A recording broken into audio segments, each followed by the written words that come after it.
Fauci, the government recommends everybody take a booster over age 5. Are you aware of any studies that show reduction in hospitalization or death for children who take a booster?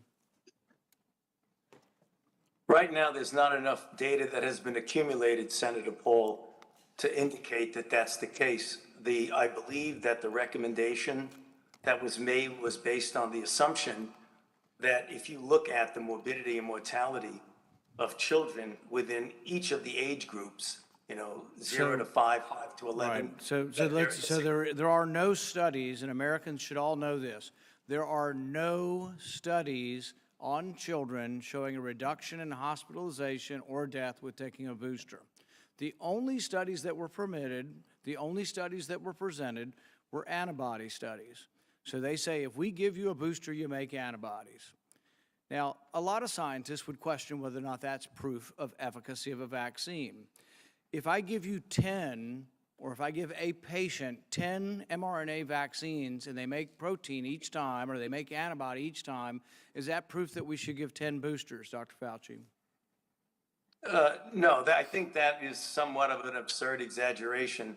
Well, that is the proof that you use. Your committees use that. That's the only proof you have to tell children to take a booster is that they make antibodies. So it's not an absurdity. You're already at like 5 boosters for people. You've had, 2 or 3 boosters. It's like, where is the proof?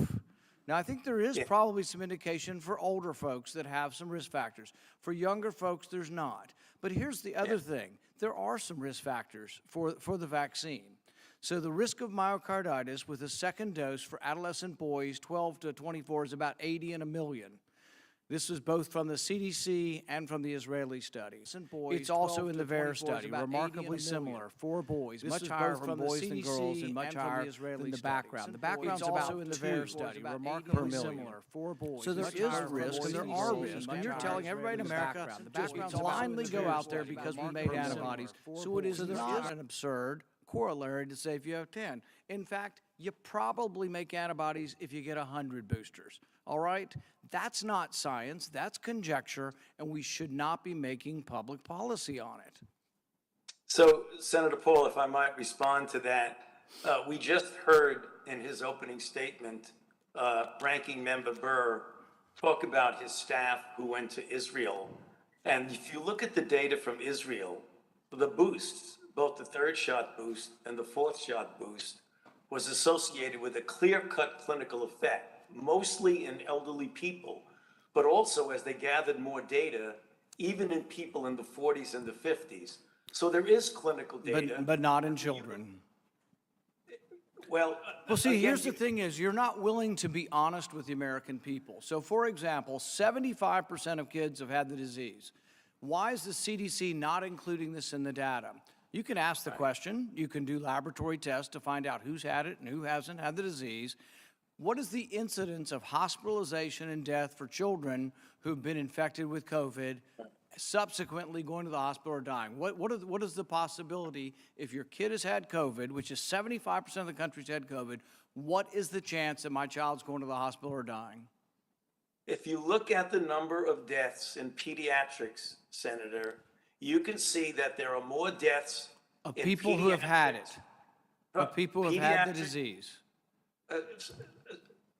Senator, we also know from other studies that the optimal degree of protection when you get infection is to get vaccinated after infection. And in fact, showing reinfection in the era of Omicron and the sublineages, that vaccination— But you can't answer the question I asked. The question I ask is how many kids are dying and how many kids are going to the hospital who've already had COVID?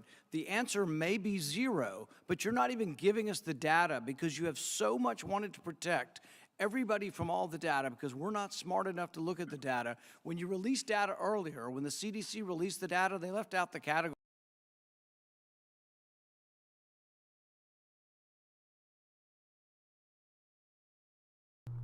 Hey everybody, we're just waiting for the hearings to start, the January 6 hearings. This is number 4. We'll get going with that when the hearings start. I just wanted to interject right now and let you know that this channel encourages everyone to get vaccinated, everyone and their children to get vaccinated under the age of 5 now. It's been approved. What Rand Paul is saying is just a distraction from the way the science works. Remember, Rand Paul created his own committee to certify himself as an ophthalmologist or whatever the hell he says he is.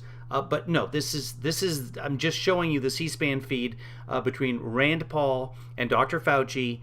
I am on board with Dr. Fauci recommending vaccines for young children. This channel will always recommend the vaccines. Category of 18 to 49 on whether or not there was a health benefit for adults 18 to 49. Why was it left out? When critics finally complained, it was finally included because there was no health benefit from taking a booster between the 18 to 49 and the CDC study.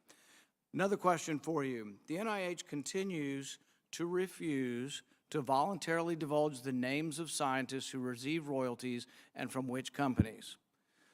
Over the period of time from 2010 to 2016, 27,000 royalty payments were paid to 1,800 NIH employees. We know that, not because you told us, but because we forced you to tell us through the Freedom of Information Act. Over $193 million was given to these 1,800 employees.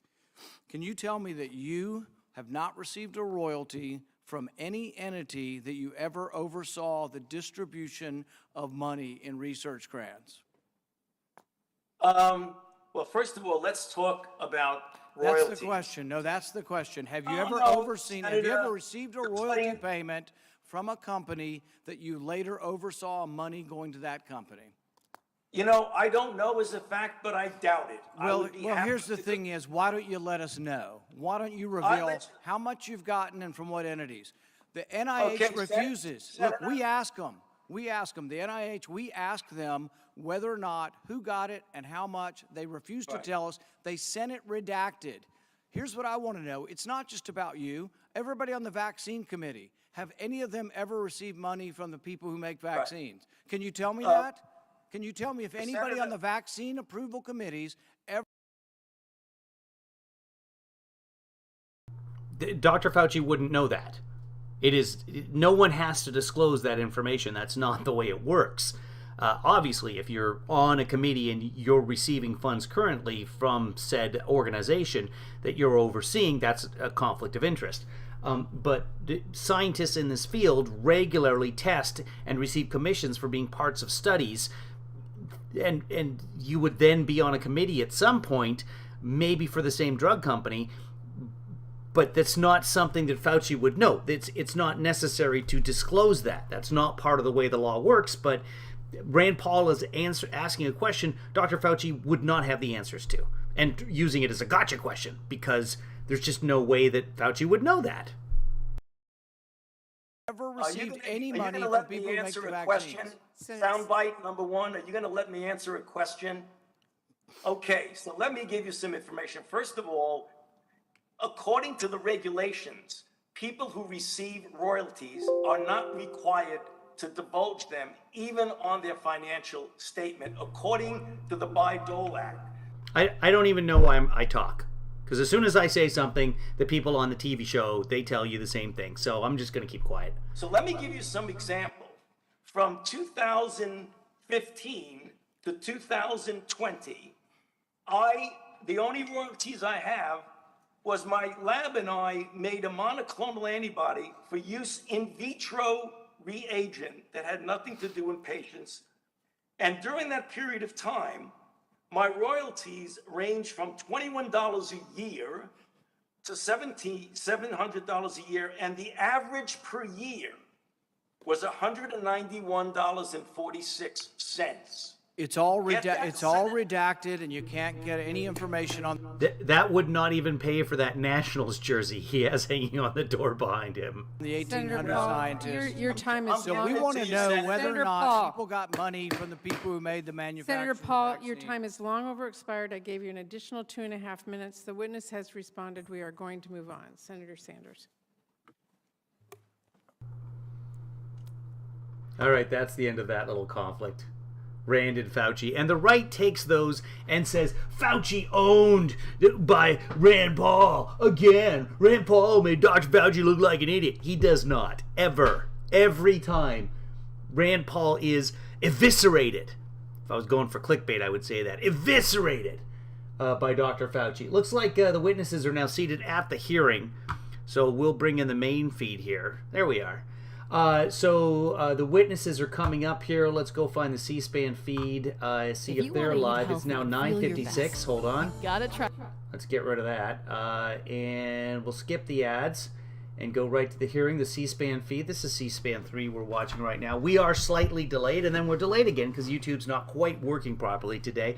So we're not broadcasting the hearings live from C-SPAN. We're probably 30 or 40 seconds. We don't broadcast C-SPAN live. Just FYI. Welcome to the broadcast. You will hear things today about some people calling the election rigged and stolen. It was not. You will hear evidence to the contrary. If you hear it during this broadcast at any point, someone saying that the election was rigged or vaccines are bad or whatever, that is not the opinion of this channel and is in fact not fact. So this channel presents viewpoints, gives our opinion on those viewpoints, and those viewpoints do not violate community standards if the viewpoints are coming from moi. So you know, just because someone's an idiot on the TV show doesn't mean that I agree with them. That's what we're doing. We are taking their thoughts and expressions, we are turning them into a transformative work, which is really redundant and repetitive and redundant, and we are presenting those to you for your thoughts and feelings, which can be expressed in the chat window over on the side. I don't know if you guys can tell, but I've had a couple of community standard strikes from YouTube lately. I don't know what I can do. Hey, YouTube, if you're watching, I'm one of the good guys. I follow all of your rules, apart from no nudity. Here it comes. You ready?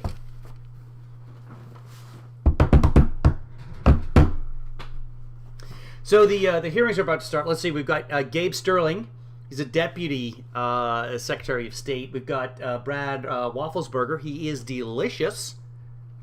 And we have we have Bowers from Arizona.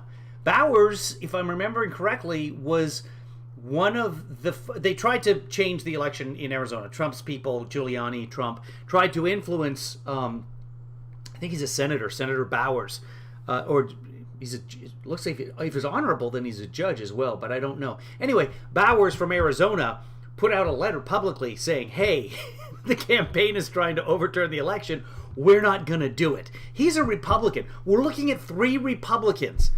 And if I'm correct, I think that there's been nothing but Republican witnesses and or family members of Trump being used as witnesses right now. Now, you've got other candidates running for senator who are saying that we need to go rhino hunting, rhino standing for Republicans in name only. But these are not a bunch of partisan hacks testifying in these hearings. So far, I believe, correct me if I'm wrong, everybody, I can't think of any Democrats that we've seen so far on the witness stand, and I would think that would be intentional. Also, yeah, because there are for example, in Pennsylvania, there was pressure applied to Democrats. We might get to see the 2 representatives, the GOP representatives. They're not really representatives. They were, yeah, I guess they are. 2 higher GOP members in Michigan that are responsible for certifying the election. We might get to see them because remember, Trump called them to Washington and tried to influence them. And even though there were a couple of Michigan GOP members who voted against certifying different precincts, they eventually came around and certified them because there was actually no evidence of fraud or any kind of fraud that would overturn anything. The right wing has been yelling about some lady in Texas who was convicted of voter fraud recently, but it had to do with the 2014, 2016, 2018 election. It had nothing to do with the 2020 elections. And even if it did, no evidence whatsoever that it would have been enough to overturn Texas, in which case Biden would have taken Texas. So it's all nonsense. At Random says, yes, everyone's been a Republican so far. At Random, good to have you watching. I hope you're feeling better today. At Random, unfortunately, got herself a case of the COVIDs. So be nice to her today. I'm assuming at Random you're not working today, that you're taking the day off and you're recuperating, which I hope will be the case. So I think we'll be able to do the first part of the hearings, and then I'll come back later and we'll cover the second part of the hearings. Reason being, my very good friend Rodney is in town just today, and I wanted to go hit a restaurant with him. So we'll cover that when we get there. So I think we'll broadcast the first part. His flight leaves at 3. So I'm going to meet him at 12:30 at a restaurant right near the airport so that he has time enough to take off. But I'm trying to ascertain if that... Online it says that restaurant has outdoor seating, but it didn't used to before COVID. And of course I haven't been out to restaurants. I haven't sat indoors with anybody without a mask on since COVID began. And so far, so good. I do know one person who's just like me, didn't do it, wouldn't sit inside anywhere until last week, and that person now has COVID. I won't say any names. Yeah, you want to get yourself some COVID, hang around with people inside. I think everyone's had it, except me. Producer Jojo hasn't had it. Is there anyone else in the room who hasn't had it yet? Everybody's had it. Here comes the committee members. We'll give them some volume here in a second. I'll pop on some headphones so that you folks can hear them.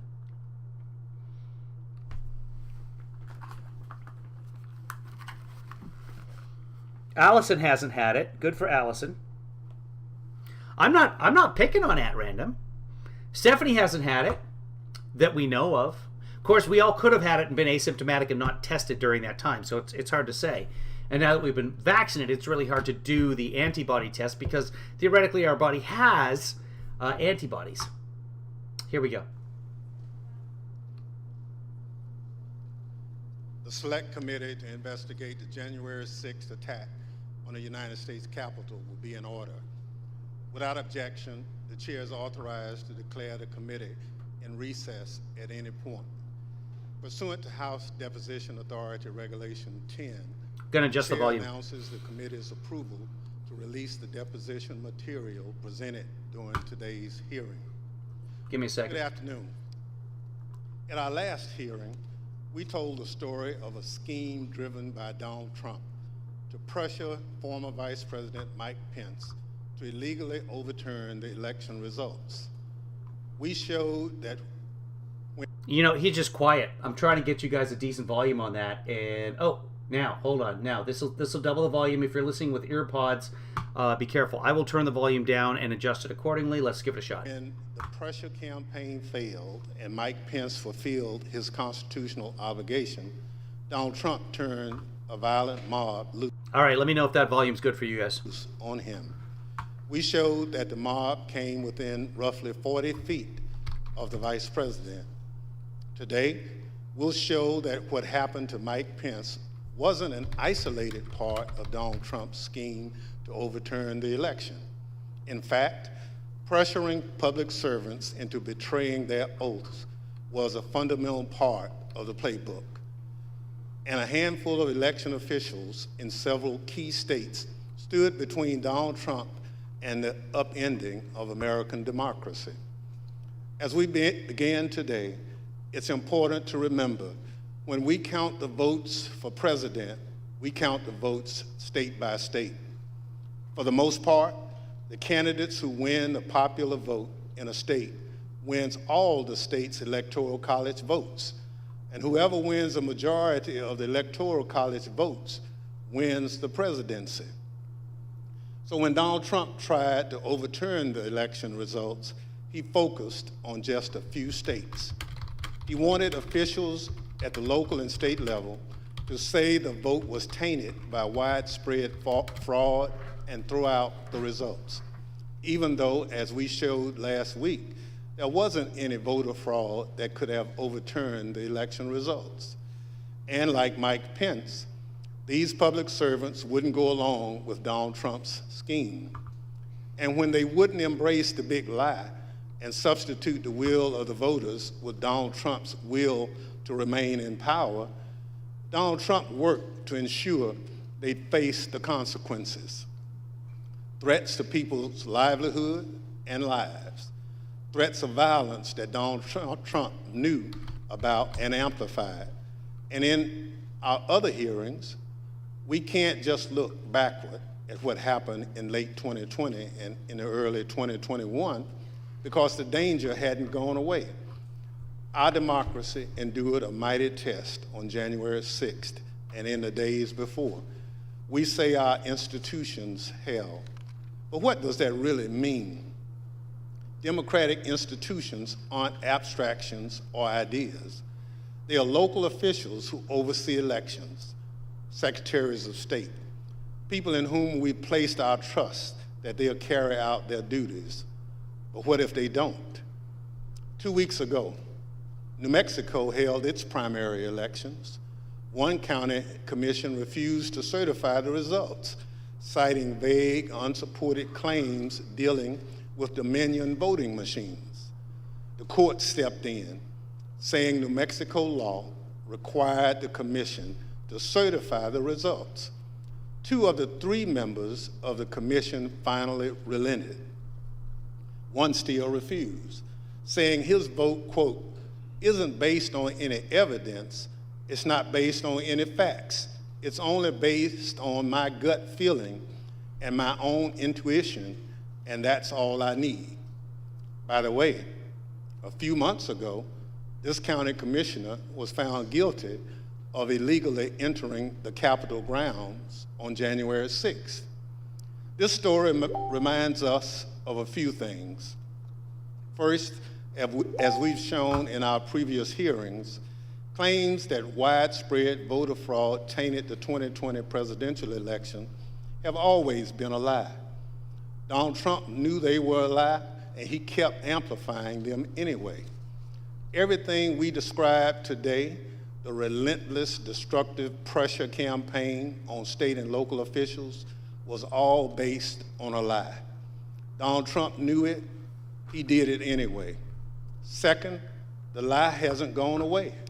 It's corrupt. And nothing will happen, right? Can someone... Our democratic institutions. People who believe that lie are now seeking positions of public trust. And as seen in New Mexico, their oath to be to the people they serve will take a back seat to their commitment to the big lie. If that happens, who will make sure our institutions don't break under the pressure? We won't have close calls, we'll have a catastrophe. My distinguished colleague from California, Mr. Schiff, will present much of the Select Committee's finding on this matter. First, I'm pleased to recognize our Vice Chair, Ms. Cheney of Wyoming, for any opening statement she'd care to offer. Thank you very much, Mr. Chairman.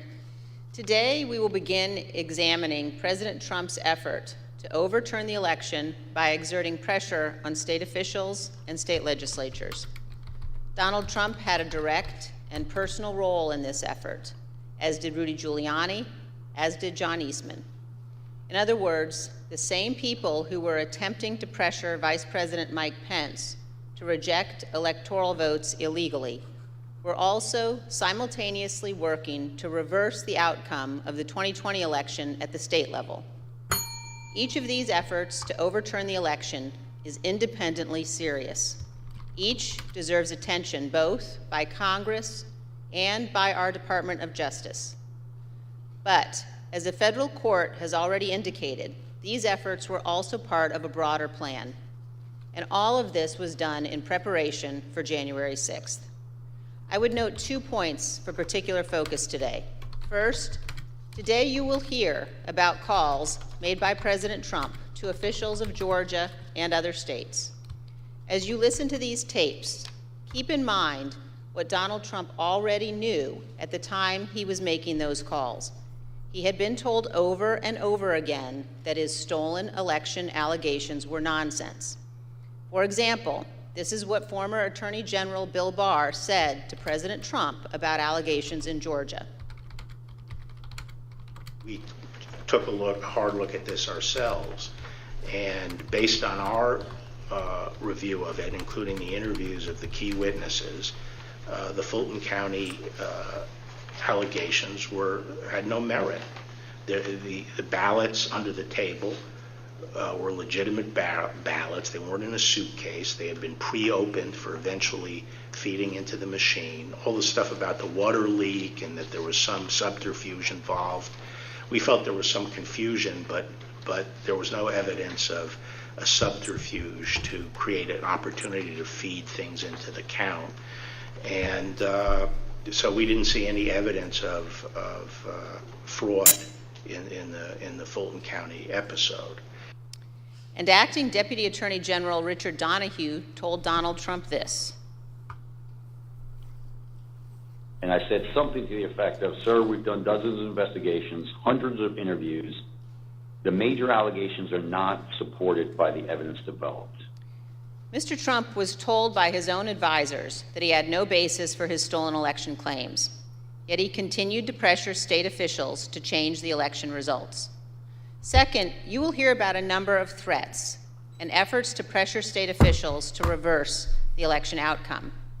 One of our witnesses today, Gabriel Sterling, explicitly warned President Trump about potential violence on December 1st, 2020, more than a month before January 6th. You will see excerpts from that video repeatedly today. It has all gone to... That's our favorite sign language guy. I love it. I remember this conference well, too. It's worth, we watched it. But if you want to, he goes piece by piece, point by point, and refutes all of the rumors about the election fraud.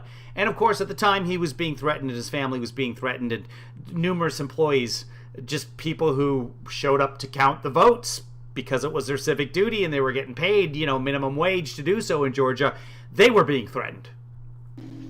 Why? Because of Trump. All of it. Joe DeGenova today asked for Chris Krebs, a patriot who ran CISA, to be shot. A 20-something tech in Gwinnett County today has death threats and a noose put out saying he should be hung for treason because he was transferring a report on batches from an EMS to a county computer so he could read it. It has to stop. Mr. President, you have not condemned these actions or this language. Senators, you have not condemned this language or these actions. This has to stop. We need you to step up, and if you're going to take a position of leadership, show some. My boss, Secretary Raffens-Burger, his address is out there. They have people doing caravans in front of their house. They've had people come onto their property. It has to stop. This is elections. This is the backbone of democracy, and all of you who have not said a damn word are complicit in this. And there he is. The point is this: Donald Trump did not care about the threats of violence. He did not condemn them. He made no effort to stop them. He went forward with his fake allegations anyway. One more point. I would urge He's still doing it. all of those watching today to focus on the evidence the committee will present. Don't be distracted by politics. This is serious. We cannot let America become a nation of conspiracy theories and thug violence. Finally, I want to thank our witnesses today for all of your service to our country. Today, all of America will hear about the selfless actions of these men and women who acted honorably to uphold the law, protect our freedom, and preserve our Constitution. Today, Mr. Chairman, we will all see an example of what truly makes America great. Thank you, Mr. Chairman. I yield back. Without objection, the chair recognizes the gentleman from California, Mr. Schiff, for an opening statement. Thank you, Mr. Chairman and Madam Vice Chair. On November 3rd, 2020, Donald Trump ran for re-election to the office of the presidency, and he lost. His opponent, Joe Biden, finished ahead in the key battleground states of Arizona, Michigan, Wisconsin, Pennsylvania, Georgia, and elsewhere. Oh, Rusty Bowers, he was the Speaker of the Arizona State House at the time. Nevertheless, and for the first time in history, the losing presidential candidate fought to hold on to power. As we have seen in previous hearings, he did so through a variety of means. On Election Day, he sought to stop the counting of the vote, knowing that the millions of absentee ballots elections officials would be counting on Election Day and thereafter would run strongly against him and deliver a victory to Joe Biden. Next, and when he could not stop the counting, he tried to stop state legislatures and governors from certifying the results of the election. He went to court and filed dozens of frivolous lawsuits, making unsubstantiated claims of fraud. When that too failed, he mounted a pressure campaign directed at individual state legislators to try to get them to go back into session and either declare him the winner, decertify Joe Biden as the winner, or send two slates of electors to Congress, one for Biden and one for him, and pressure Vice President Pence to choose him as the winner. But the state legislatures wouldn't go along with this scheme, and neither would the vice president. None of the legislatures agreed to go back into special session and declare him the winner. No legitimate state authority in the states Donald Trump lost would agree to appoint fake Trump electors and send them to Congress. But this didn't stop the Trump campaign either. They assembled groups of individuals in key battleground states and got them to call themselves electors, created phony certificates associated with these fake electors, and then transmitted these certificates to Washington and to the Congress to be counted during the joint session of Congress on January 6th. None of this worked.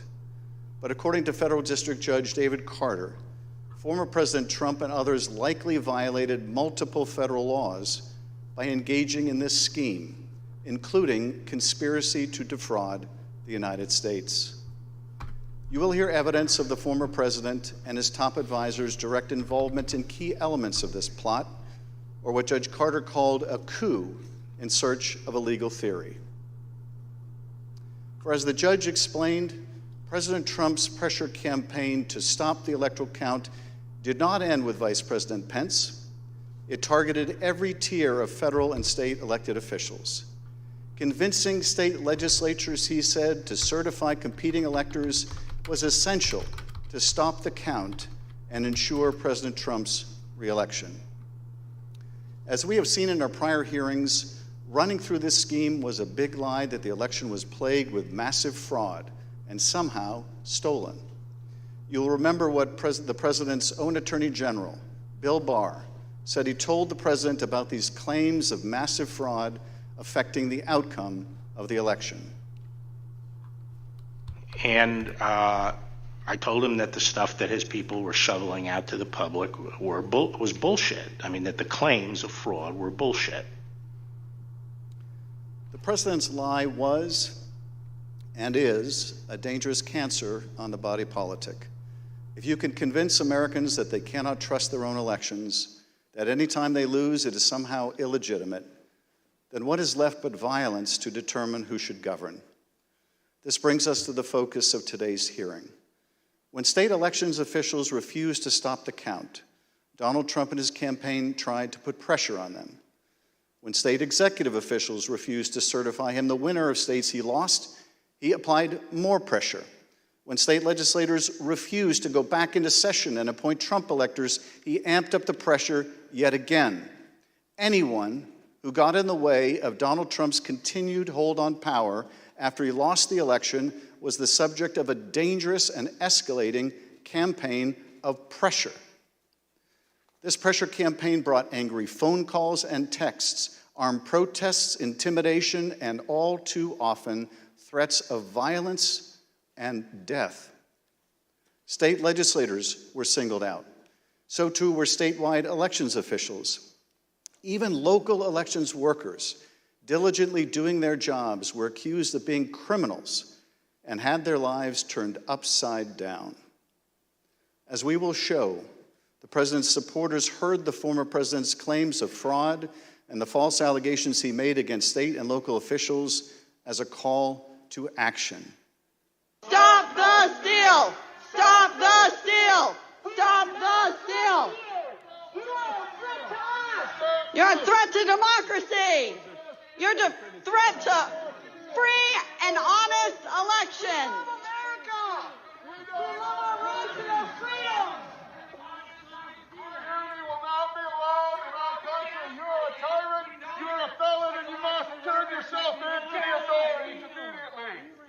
And then about 45 minutes later, we started to hear the noises outside my home, and my stomach sunk, and I thought, it's me.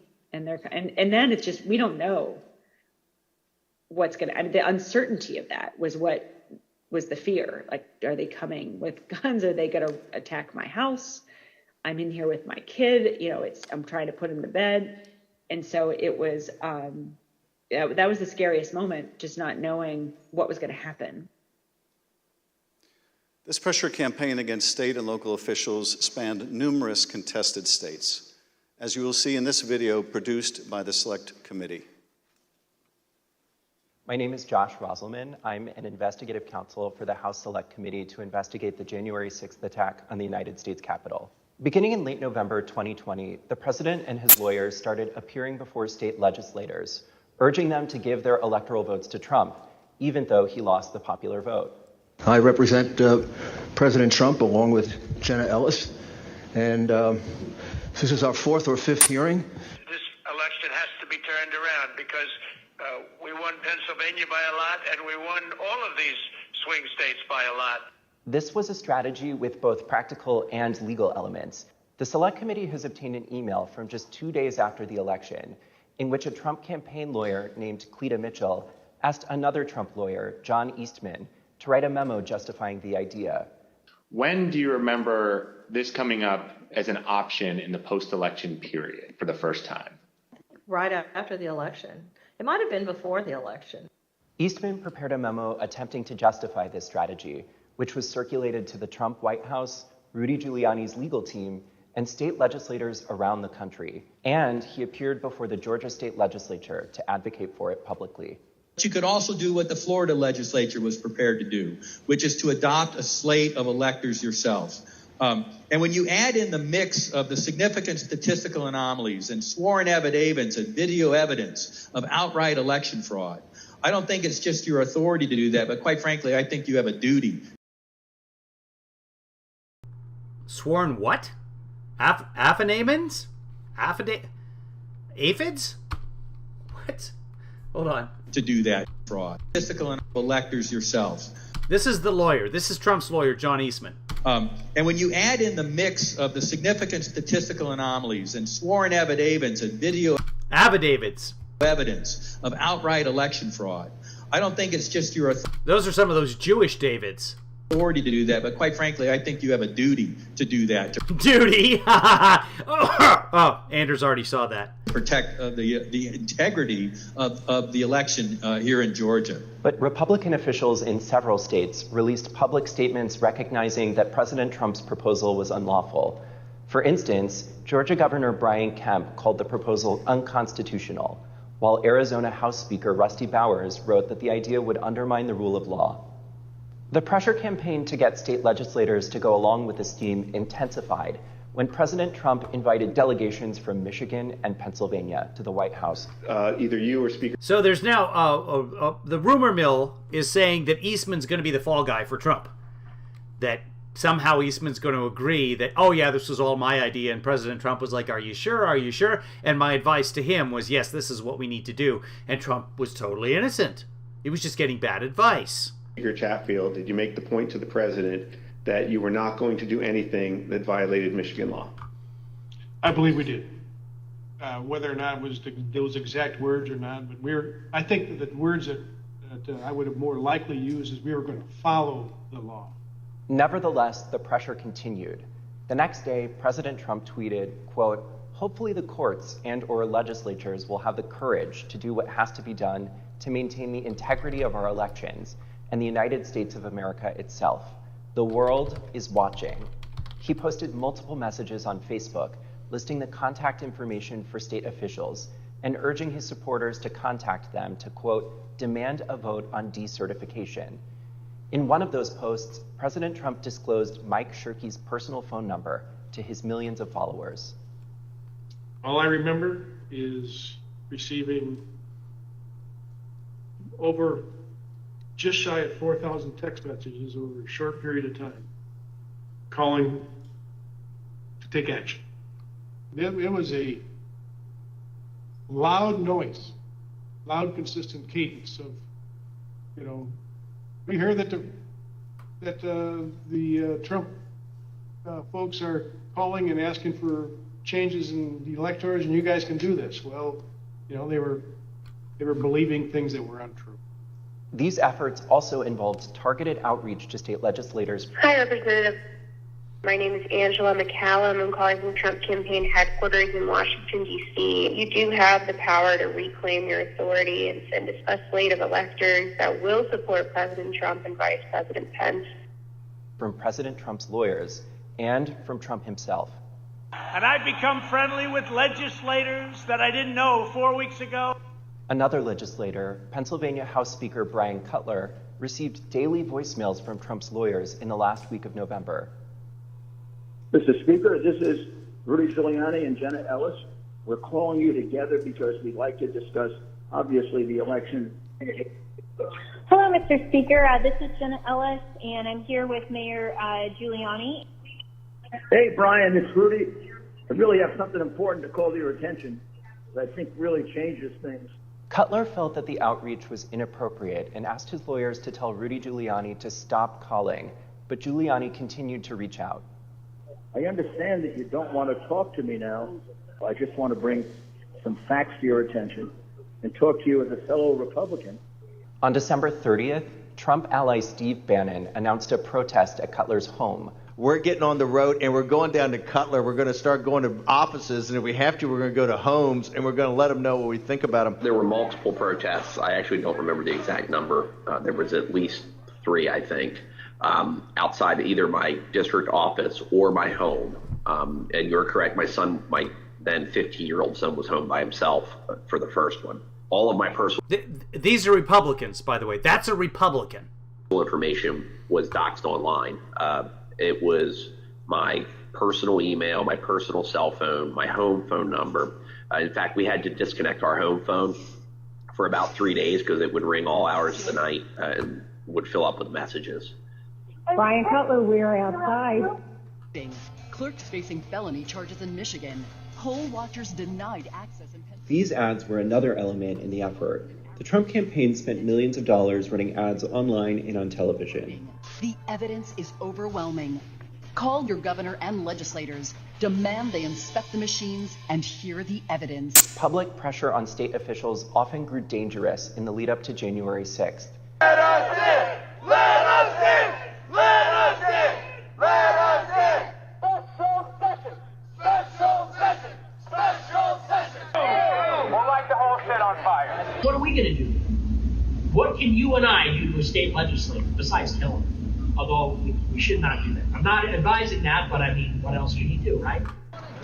Just YouTube, so you know. I also am not advising killing anyone, even though he said we should, and then said we shouldn't. I am also echoing his shouldn't part, not the killing part. I don't think we should kill anyone, just so you know, YouTube, because that would be a violation of community standards. So, please don't kill stuff, people. The punishment for treason is death. And no one can commit treason because we haven't been at war since 1948. The state pressure campaign and the danger it posed to state officials and the state capitals around the nation was a dangerous precursor to the violence we saw on January 6th at the U.S. Capitol. Today you will hear from Rusty Bowers, the Republican Speaker of the Arizona House of Representatives. He will tell us about his conversations with the President, with Rudy Giuliani and John Eastman, and what the President's team asked of him, and how his oath of office would not permit it. You will then hear from Brad Raffens-Burger, the Republican Secretary of State of Georgia, who Trump directed to, quote, find 11,780 votes that did not exist, but just the exact number of votes needed to overtake Joe Biden. You will also hear from Gabriel Sterling, the chief operating officer, his chief operating officer, about the spurious claims of fraud in the elections in Georgia, and who, responding to a cascading set of threats to his elections team, warned the president to stop, that someone was going to get killed. And you will hear from Wandrea Shaye Moss, a former local elections worker in Fulton County, Georgia, about how all of the lies about the election impacted the lives of real people who administer our elections and still do. You will hear what they experienced when the most powerful man in the world, the President of the United States, sought to cling to power after being voted out of office by the American people. The system held, but barely. And the system held because people of courage, Republicans and Democrats, like the witnesses you will hear today, put their oath to the country and Constitution above any other consideration. They did their jobs, as we must do ours. Thank you, Mr. Chairman, and I yield back. I now welcome our first panel of witnesses. We're joined today by a distinguished legislator from Arizona, Rusty Bowers, who's a Republican speaker of the Arizona... Talking about Gresham, the guy who's running and made the rhino hunting ad, I don't see how that's not witness intimidation. First off, illegal to threaten people. You're not supposed to do that, especially if they're public officials. Many of these people are public officials. Is it a veiled threat? No, it's really not. Oh, it's in jest. It's satire. Is it, though? Because it's not funny. But what it is witness intimidation. Because all of these witnesses right now have been accused, some of them by Trump, of being rhinos. And when you make a rhino hunting ad like that, that's witness intimidation, which is clearly a crime. However, it's a congressional hearing. Does that hold the power of criminal cases, or is it civil? See, these things should have been sorted out 150 years ago, but we're not there. Arizona House of Representatives. Just because no administration has been this evil and corrupt. We haven't had to deal with it yet. In the 250 years of our country, it just hasn't come up because no one's been this much of an asshole. Mr. Bauer was first elected to the state legislature in 1993 and has served as Speaker since 2019. Welcome, Speaker Bowers. Brad Raffens-Burger is the 29th Secretary of State of Georgia, serving in this role since 2019. As an elected official and a Republican, Secretary Raffens-Burger is responsible for supervising elections in Georgia and maintaining the state's public records. Welcome, Mr. Secretary. Gabriel Sterling is the Chief Operating Officer in the Georgia Secretary of State's office. Mr. Sterling was the statewide voting systems implementation manager for the 2020 election in Georgia, responsible for leading the Secretary of State's response to the COVID pandemic and rolling out modernized voting equipment. I will swear in our witnesses. The witnesses will please stand. Okay, we'll jump this part. This being a conservative Republican. You campaigned for President Trump and with him during the 2020 election. Is it fair to say that you wanted Donald Trump to win a second term in office? Got to turn your mic on, buddy. Yes, sir. Thank you. And is it your understanding that President Biden was the winner of the popular vote in Arizona in 2020? Yes, sir. Thank you. Pursuant to Section 5C8 of House Resolution 503, the chair recognizes the gentleman from California, Mr. Schiff, for questions. Speaker Bowers, thank you for being with us today. Before we begin with the questions that I had prepared for you, I wanted to ask you about... Has Trump already tweeted something out about Shifty Shift? A statement. Or I guess Truthed, whatever, the Truth Social thing. Again, Truth Social, still not available on Android. That former President Trump issued, which I received just prior to the hearing. Have you had a chance to review that statement? My counsel called from Arizona and read it to me. Yes, sir. In that statement, I won't read it in its entirety, former President Trump begins by calling you a rhino, Republican in name only. He then references a conversation in November 2020 in which he claims that you told him that the election was rigged and that he had won Arizona. To quote the former president, during the conversation, he told me the election was rigged and that I won Arizona, unquote. Did you have such a conversation with the president? I did have a conversation with the president. That certainly isn't it, but there were parts of it that are true, but there are parts that are not, sir.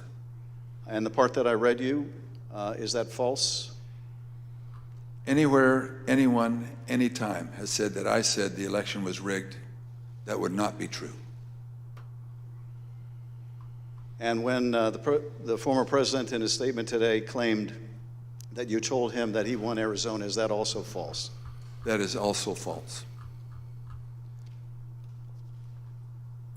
Mr. Bowers, I understand that after the election, and I don't know whether this is the conversation the former president is referring to, but after the election, you received a phone call from President Trump and Rudy Giuliani in which they discussed the result of the presidential election in Arizona.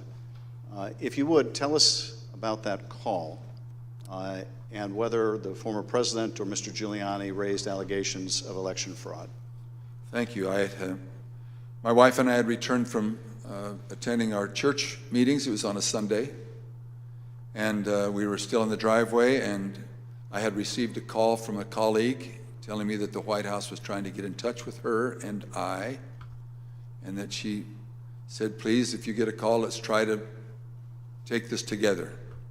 Immediately, I saw that the White House on my Bluetooth was calling, and I took the call and was asked by I would presume the operator at the White House if I would hold for the president, which I did, and Mr. Giuliani came on first, and niceties, then Mr. Trump, President Trump, then President Trump came on, and we initiated a conversation.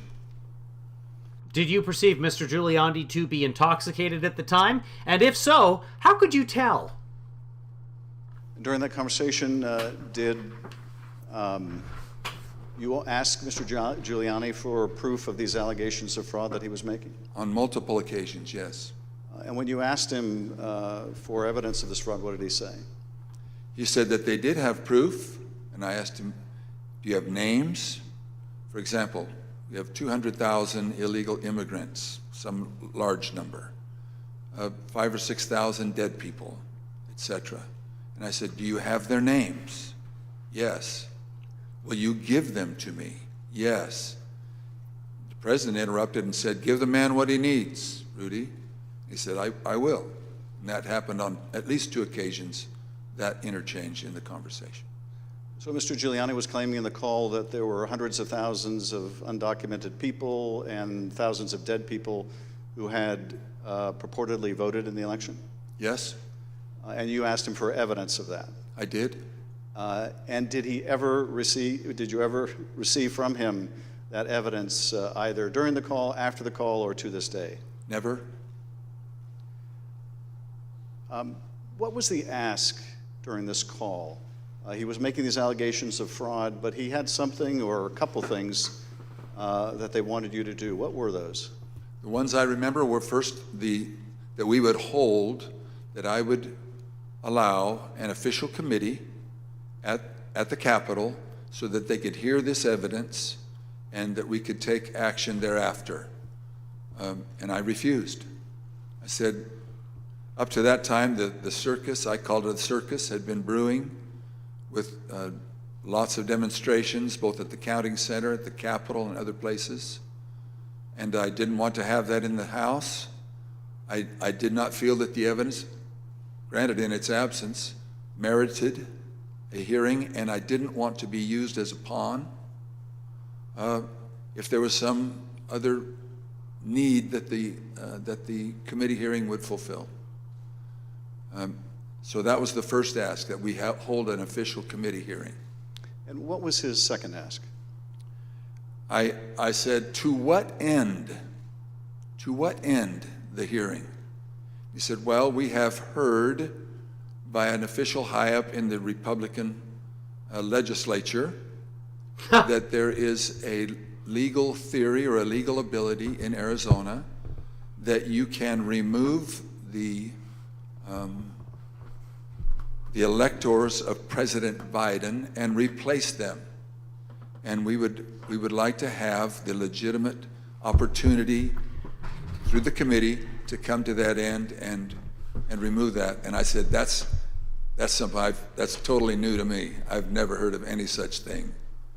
And he pressed that point, and I said, look, you are asking me to do something that is counter to my oath when I swore to the Constitution to uphold it, and I also swore to the Constitution and the laws of the state of Arizona, and this is totally foreign as an idea or a theory to me, and I would never do anything of such magnitude without deep consultation with qualified attorneys. And I said, I've got some good attorneys, and I'm going to give you their names. But you are asking me to do something against my oath, and I will not break my oath. And I think that was up to that point. During the conversation, and you heard, I think, when we played a snippet of Mr. Giuliani calling other state legislators and saying that he was calling us essentially a fellow Republican. Did he make a similar appeal to you or bring up the fact that you shared a similar party? Whether it was in that call or in a later meeting, he did bring that up more than once. And how would he bring that up? He would say, aren't we all Republicans here? I would think we would get a better reception. I mean, I would think you would listen a little more open to my suggestions, that we're all Republicans. And this evidence that you asked him for that would justify this extraordinary step, I think you said they never produced. Why did you feel, either in the absence of that evidence or with it, what they were asking you to do would violate your oath to the Constitution? First of all, when the people, and in Arizona, I believe some 40 plus years earlier, the legislature had established the manner of electing our officials, or the electors for the presidential race. Once it was given to the people, as in Bush v. Gore, illustrated by the Supreme Court, it becomes a fundamental right of the people. So as far as I was concerned, for someone to ask me in the, I would call it a paucity, there was no evidence being presented of any strength. Evidence can be hearsay evidence, it's still evidence, but it's still hearsay. But strong judicial quality evidence, anything that would say to me, you have a doubt, deny your oath. I will not do that. And on more than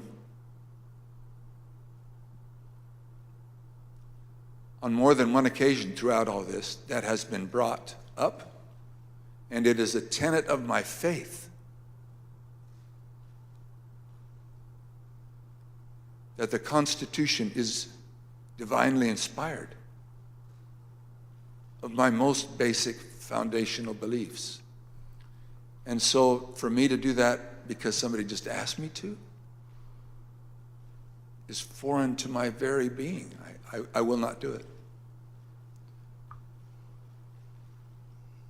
Just to give you an idea of what he referred to there, the Constitution doesn't say that people get to elect the electors that then get to elect the Constitution says the electors choose the executive, but the state chooses how the electors are elected. So all of the states now have given that election right to the people, but it doesn't have to be that way under the Constitution. What he's saying there is in Arizona, they decided that the popular vote gets the electors. That's how it works. Nebraska, Maine have different districts where they decide. But in Arizona, the popular vote of the entire state gets to choose all of the electors, the entire slate. The Constitution doesn't say that has to happen. That's just the way it is now. During that conversation, Speaker Bowers, did you Ask him if what he was proposing had ever been done before? I did. Also, can we make Bowers president? Can we just try it out? And what did he say? He said, well, I'm not familiar with Arizona law or any other laws, but I don't think so. And that also was brought up in other conversations, both with him and with John Eastman and others. Speaker Bowers, I understand that a week after that call, Mr. Giuliani appeared with others associated with President Trump's effort to overturn the result of the election at a purported legislative hearing in a hotel ballroom in Phoenix. Was this an official hearing of the state legislature? It was not. And why was it not a real or official hearing of the legislature? A legislator can hold a group meeting. He can call it a hearing. But when they ask me to have an official hearing, we establish it by protocols, public notice, etc. It's typically held at the Capitol, but it doesn't need to be. We can authorize a hearing off campus. And in this case, I had been asked on several occasions to allow a hearing. I had denied it, but said, you're free to hold a meeting, any meeting you want, to the person who asked, and which he ultimately did. I think he was a little frustrated, but he ultimately did. This meeting was the same day, I believe, that the governor of Arizona, Doug Ducey, certified Biden as the winner of the presidential election in Arizona. Did you meet with Mr. Giuliani and his associates while they were in Phoenix sometime after that purported legislative hearing at the hotel? Yes, I did, sir. And at that meeting, did Mr. Giuliani raise any specific allegations of election fraud again? Just a reminder, that was when Doug Ducey, the governor of Arizona, was signing the certificate, which then certified the election and the board of electors that was going to be sent to Washington and made it official that the Biden electors were going. President Trump called him as he was doing the signing. Ducey looked at it and ignored the phone call. His initial comments were, again... And we know it's the president calling because the song that played when President Trump calls his cell phone is, of course, It's Raining Men.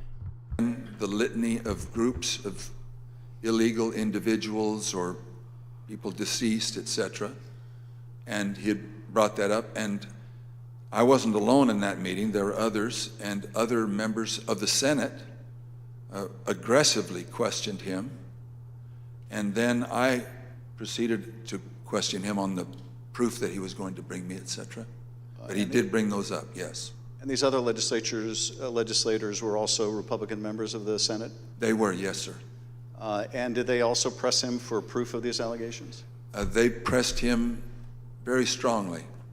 Two of them especially, very strongly. And at some point, did Mr. Giuliani ask one of the other attorneys on his team to help him out with the evidence? He did. He asked Jenna Ellis, who was sitting to his right. One thing was that it was more to the point of, was there sufficient evidence or action that we could justify the recalling of the electors? But at that part of the conversation, I know he referred to someone else. But he did ask, do we have the proof, to Jenna, Miss Ellis? And she said yes. And I said, I want the names. Do you have the names? Yes. Do you have how they voted? We have all the information. I said, can you get to me that information? Did you bring it with you? Which was repeated in different iterations for some period of time. It just skipped on its own there. At some point did... Hold on, I want to see what he says there. It just skipped. That information. Did you bring it with you? Which was repeated. Damn it, missed it. This is the C-SPAN feed and it just skipped over that. Sorry, guys. In different iterations for some period of time. At some point did one of them make a comment that they didn't have evidence but they had a lot of theories? That was Mr. Giuliani. What exactly did he say and how did that come up? My recollection, he said, we've got lots of theories, we just don't have the evidence. And I don't know if that was a gaffe or maybe he didn't think through what he said, but both myself and others in my group, the three in my group and my council, both remembered that specifically, and afterwards we kind of laughed about it. And getting back to the ask in that phone call that preceded this meeting, he wanted you to have the legislature dismiss the Biden electors and replace them with Trump electors on the basis of these theories of fraud? He did not say it in those exact words, but he did say that Arizona law, according to what he understood, that would be allowed, and that we needed to come into session to take care of that, which initiated a discussion about, again, what I can legally and not legally do, and I can't go into session in Arizona unilaterally or on my sole prerogative. In this meeting or at any other later time, did anyone provide you with evidence of election fraud sufficient to affect the outcome of the presidential election in Arizona? No one provided me ever such evidence. The Select Committee has uncovered evidence in the course of our investigation that at Stop the Steal protests at state capitals across the country, there were individuals with ties to the groups or parties involved in the January 6th attack on the U.S. Capitol. One of those incursions took place in the Arizona House of Representatives building, as you can see in this footage.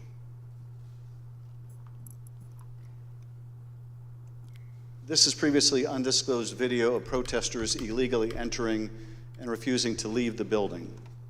One of the individuals prominently shown in this video is Jacob Chansley. Perhaps better known as the QAnon shaman, this rioter entered the Capitol on January 6th, was photographed leaving a threatening note on the dais in the U.S. Senate chamber, and was ultimately sentenced to 41 months in prison after pleading guilty to obstruction of an official proceeding. Other protesters who occupied the Arizona House of Representatives building included Proud Boys, while men armed with rifles stood just outside the entrance. I understand these protesters were calling for you by name, Speaker Bowers. Is that correct? That is correct.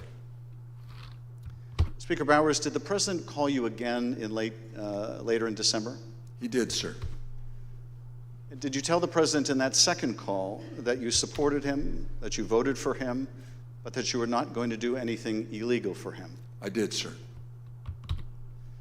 Nevertheless, his lawyer, John Eastman, called you some days later on June 4th, 2021. And he did have a very specific ask that would have required you to do just what you had already told the president you wouldn't do, something that would violate your oath. Is that correct? That's correct. It wasn't just me. I had my counsel and others on the call. And what did Dr. Eastman want you to do? That we would, in fact, take a vote to overthrow, or I shouldn't say overthrow, that Overturn. we would decertify the electors, and that because we had plenary authority to do so. And he cited Article 2, Section 1, I think it's Clause 2, and said that in his opinion that gave us the authority if there was, I don't recall him saying sufficient evidence, but there was some call or some strong reason to do so or justification to do so that we could do that. And that he was asking that his suggestion was that we would do it. And I said, again, I took an oath. For me to take that, to do what you do, would be counter to my oath. I don't recall if it was in that conversation, clearly, that we talked more about the oath, but I said, what would you have me do? And he said, just do it and let the court sort it out. And I said, you're asking me to do something that's never been done in history, the history of the United States, and I'm going to put my state through that without sufficient proof, and that's going to be good enough with me? That I would put us through that, my state, that I swore to uphold both in Constitution and in law? No, sir. He said, well, that's my suggestion would be just do it and let the courts figure it all out. And he didn't use that exact phrase, but that was what his meaning was, and I declined, and I believe that was close to the end of our phone call. And again, this took place after you had recently spoken with President Trump and told him that you wouldn't do anything illegal for him. Is that right? It wasn't days after. Obviously, it was days after, but a few days had gone by. But you had told President Trump you would not do anything illegal for him. I did, both times. And you told Dr. Eastman that you did not believe there was legal support to justify what he was asking, but he still wanted you to do it and effectively let the courts work it out? Wow. I've been warned, don't say things you think maybe he said, but I do remember him saying that the authority of the legislature was plenary and that you can do it. I said, then you should know that I can't even call the legislature into session without a 2/3 majority vote. We're only 30 plus 1. There's no way that could happen. But in your view, what he was asking you to do would have violated your oath to the Constitution of Arizona on the morning of January 6th. I did. And what did Mr. Biggs ask you to do? I believe that was the day that the vote was occurring to each state to have certification, or to declare the certification of the electors. And he asked if I would sign on both to a letter that had been sent from my state and or that I would support the decertification of the electors. And I said I would not. Mr. Speaker, on December 4th, 2020, shortly after your meeting with Rudy Giuliani and other allies of President Trump, you released a statement. Oh, he's talking about Andy Biggs, state representative, federal representative, member of the House from Arizona. Statement publicly addressing, quote, calls for the legislature to overturn the 2020 certified election results. The statement is very straightforward in explaining the, quote, breathtaking request, unquote, made by representatives of President Trump. Quote, that the Arizona legislature overturn the certified results of last month's election and deliver the state's electoral college votes to President Trump, unquote. Why did you believe, as you wrote in this statement, that the rule of law forbid you from doing what President Trump and his allies wanted you to do? Representative, I'm sorry, I should be saying, Mr. Chairman, Representative Schiff, there's two sides to the answer. One is, what am I allowed to do, and what am I forbidden to do? We have no legal pathway, both in state law nor to my knowledge in federal law, for us to execute such a request. And I am not allowed to walk or act beyond my authority. If I'm not specifically authorized as a legislator, as a legislature, then I cannot act to the point of calling us into session. Some say that just a few legislators have plenary authority, and that has come as part of all of this discussion, I'll call it. But so to not have authority and be forbidden to act beyond my authority on both counts, I am not authorized to take such action, and that would deny my oath. In your statement, you included excerpts from President Ronald Reagan's inaugural address in 1981. The newly inaugurated president told the country, quote, the orderly transfer of authority as called for in the Constitution routinely takes place as it has for almost 2 centuries, and few of us stop to think how unique we really are. In the eyes of many in the world, this every 4-year ceremony we accept as normal is nothing less than a miracle. Tell us, if you would, Mr. Speaker, why did you include President Reagan's words in your public statement? Mr. Chairman, Representative Schiff, because I have a lot of admiration for Ronald Reagan. I've had the opportunity of going through his home with one other person and walking through, and I have a lot of admiration for him. When he pointed out, which is, I have lived in other country for a period of time, and have visited a few countries, and during election times, the fact that we allow an election, support an election, and stand behind the election, even in the past when there have been serious questions about the election, and then move on without disturbance and with acceptance that we choose to follow the outcome of the will of the people. That will, it means a lot to me, and I know it meant a lot to him, and so we included that.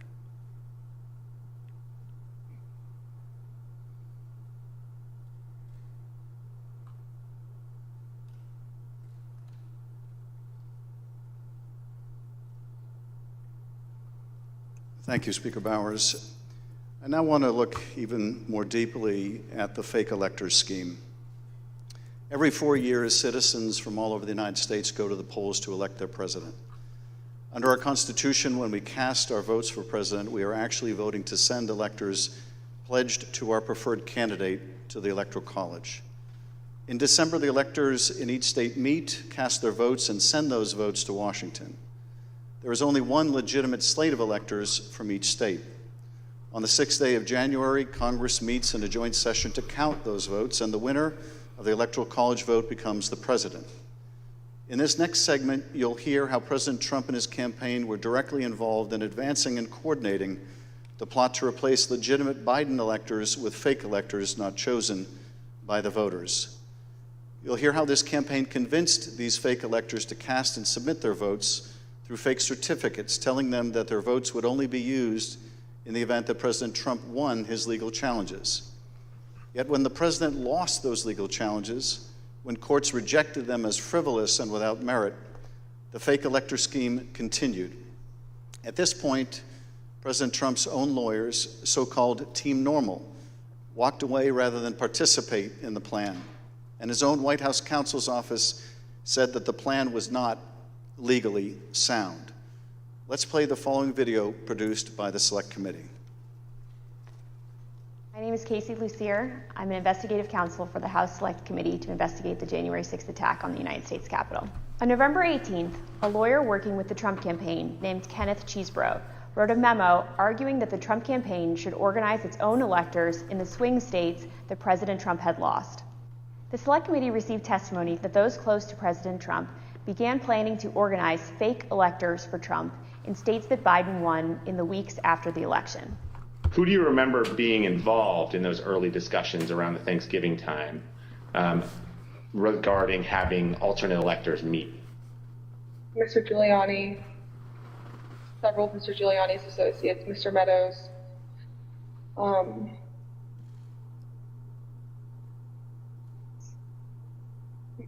members of Congress, although it's difficult to distinguish if the members that I'm thinking of were involved during Thanksgiving or if they were involved as we progressed through December. At the president's direct request, the RNC assisted the campaign in coordinating this effort. What did the president say when he called you? Essentially, he turned the call over to Mr. Eastman, who then proceeded to talk about the importance of the RNC helping the campaign gather these contingent electors in case any of the legal challenges that were ongoing changed the result of any of the states. I think more just helping them reach out and assemble them. But my understanding is the campaign did take the lead, and we just were helping them in that role. As President Trump and his supporters continued to lose lawsuits, some campaign lawyers became convinced that convening electors in states that Trump lost was no longer appropriate. I just remember I either replied or called somebody saying, unless we have litigation pending that's like in these states, like I don't think this is appropriate, or this isn't the right thing to do. I don't remember how I phrased it, but and I got into a little bit of a back and forth, and I think it was with Ken Cheesebro, where I said, all right, you just get after it. Like I'm out. At that point, I had Josh Finley email Mr. Chesbro politely to say, this is your task. You are responsible for the Electoral College issues moving forward. And this was my way of taking that responsibility to zero. The committee learned the White House counsel's office also felt the plan was potentially illegal. And so, to be clear, did you hear the White House counsel's office say that this plan to have alternate electors meet and cast votes for Donald Trump in states that he had lost was not legally sound? Yes, sir. And who was present for that meeting that you remember? It was in our office. It was Mr. Meadows, Mr. Giuliani, and a few of Mr. Giuliani's associates. The Select Committee interviewed several of the individual fake electors, as well as Trump campaign staff who helped organize the effort. We were just, kind of useful idiots or rubes at that point. A strong part of me really feels that it's just kind of as the road continued and as that was failure, that got formulated as what do we have on the table? Let's just do it. And now, after what we've told you today about the Select Committee's investigation about the conclusion of the professional lawyers on the campaign staff, Justin Clark, Matt Morgan, and Josh Finley, about their unwillingness to participate in the convening of these electors, how does that contribute to your understanding of these issues? I'm angry. Because I think in a sense, no one really cared if people were potentially putting themselves in jeopardy. Would you have not wanted to participate in this any further as well? I absolutely would not have. Had I known that the three main lawyers for the campaign that I'd spoken to in the past and were leading up were not on board. Yeah. I was told that these would only count if a court ruled in our favor. So that would have been using our electors, it would have been using our electors in ways that we weren't told about, and we wouldn't have supported. Documents obtained by the Select Committee indicate that instructions were given to the electors in several states that they needed to cast their ballots in complete secrecy. Because this scheme involved fake electors, those participating in certain states had no way to comply with state election laws, like where the electors were supposed to meet. One group of fake electors even considered hiding overnight to ensure that they could access the state capitol, as required in Michigan. Did Mr. Norton say who he was working with at all on this effort to have electors meet? He said he was working with the president's campaign.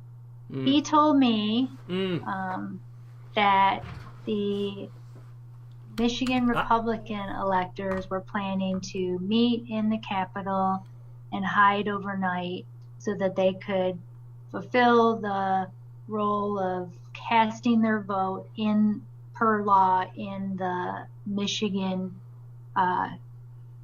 chambers. And I told him in no uncertain terms that that was insane and inappropriate. In one state... Yeah, they wanted so Safe Harbor Day in December is a specific day, and every state has a different rule for how the electors meet and cast their ballots. Then those ballots are certified and sent on to, or the slate of electors is certified and then by the governor. That's sent on to Washington. And then they're open up on January 6th, they're counted, and everybody's happy.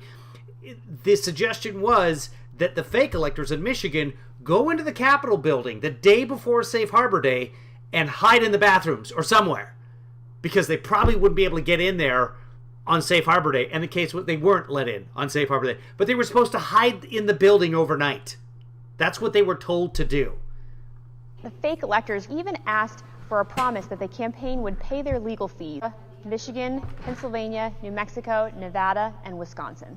At the request of the Trump campaign, the electors from these battleground states signed documents falsely asserting that they were the, quote, duly elected electors from their state, and submitted them to the National Archives and to Vice President Pence in his capacity as President of the Senate. Here is what some of the fake elector certificates look like as compared to the real ones. But these ballots had no legal effect. In an email produced to the Select Committee, Dr. Eastman told a Trump campaign representative that it did not matter that the electors had not been approved by a state authority. Quote, the fact... Told by operators, that So this is 2 or 3 levels below the president. The Trump campaign operatives. That we have multiple. I keep waiting for someone to say, who directed you this? President Trump. We don't have that smoking gun, and it wouldn't make any difference because in this country, the presidents are above the law for some reason. Slates of electors demonstrates the uncertainty of either. That should be enough. He urged that Pence act boldly and be challenged. Documents produced to the Select Committee show that the Trump campaign took steps to ensure that the physical copies of the fake electors' electoral votes from 2 states were delivered to Washington for January 6th. Text messages exchanged between Republican Party officials in Wisconsin show that on January 4th, the Trump campaign asked for someone to fly their fake electors' documents to Washington. A staffer for Wisconsin Senator Ron Johnson texted a staffer for Vice President Pence just minutes before the beginning of the joint session. This staffer stated that Senator Johnson wished to hand-deliver to the vice president the fake electors' votes from Michigan and Wisconsin. The vice president's aide unambiguously instructed them not to deliver the fake votes to the vice president. Even though the fake elector slates were transmitted to Congress and the executive branch, the vice president held firm in his position that his role was to count lawfully submitted electoral votes. Joseph R. Biden Jr. of the state of Delaware has received 306 votes. Donald's received 232 votes. Which is what he did when the joint session resumed on January 6th after the attack on the Capitol.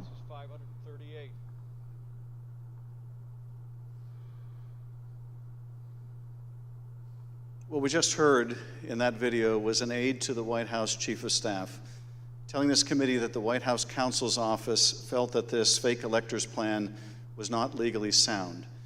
Nevertheless, the Trump campaign went forward with the scheme anyway. Speaker Bowers, were you aware that fake electors had met in Phoenix on December 14th and purported to cast electoral votes for President Trump? I was not. When you learned that these electors had met and sent their electoral votes to Washington, what did you think? Well, I thought of the book, The Gang That Couldn't Shoot Straight, and I just thought, this is a tragic parody. Complete incompetence. Everything Trump did, complete incompetence. Mr. Bowers, I understand that as you flew from Phoenix to Washington yesterday, you reflected upon some passages from a personal journal that you were keeping in December 2020 while all of this was taking place. With your permission, I'm wondering if you would be willing to share one passage in particular with us. Thank you very much. It is painful to have friends who have been such a help to me turn on me with such rancor. I may, in the eyes of men, not hold correct opinions or act according to their vision or convictions, but I do not take this current situation in a light manner, a fearful manner, or a vengeful manner. I do not want to be a winner by cheating. I will not play with laws I swore allegiance to, with any contrived desire towards deflection of my deep foundational desire to follow God's will as I believe He led my conscience to embrace. How else will I ever approach Him in the wilderness of life, knowing that I ask this guidance only to show myself a coward in defending the course He let me take. He led me to take. Thank you, Mr. Speaker. Those are powerful words.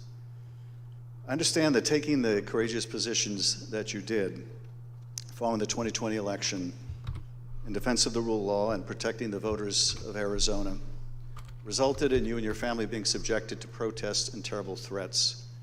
Can you tell us how this impacted you and your family? Well, as others in the videos have mentioned, we received, my secretaries would say, in excess of 20,000 emails and tens of thousands of voicemails and texts, which saturated our offices and we were unable to work, at least communicate. Jeez. But at home, up till even recently, it is the new pattern or a pattern in our lives to worry what will happen on Saturdays, because we have various groups come by and they have had video panel trucks with videos of me proclaiming me to be a pedophile and a pervert and a corrupt and politician, and blaring loudspeakers in my neighborhood and leaving literature both on my property, but arguing and threatening with neighbors and with myself. I don't know if I should name groups, but there was one gentleman that had the 3 bars on his chest, and he had a pistol and was threatening my neighbor, not with the pistol, but just vocally. When I saw the gun, I knew I had to get close. And at the same time, on some of these, we had a daughter. He's referring to the 3 Percenters. That's a paramilitary group, a far-right libertarian group, some of them involved with January 6th. Who was gravely ill, who was upset by what was happening outside. And my wife, that was a valiant person, very, very strong, quiet, very strong woman.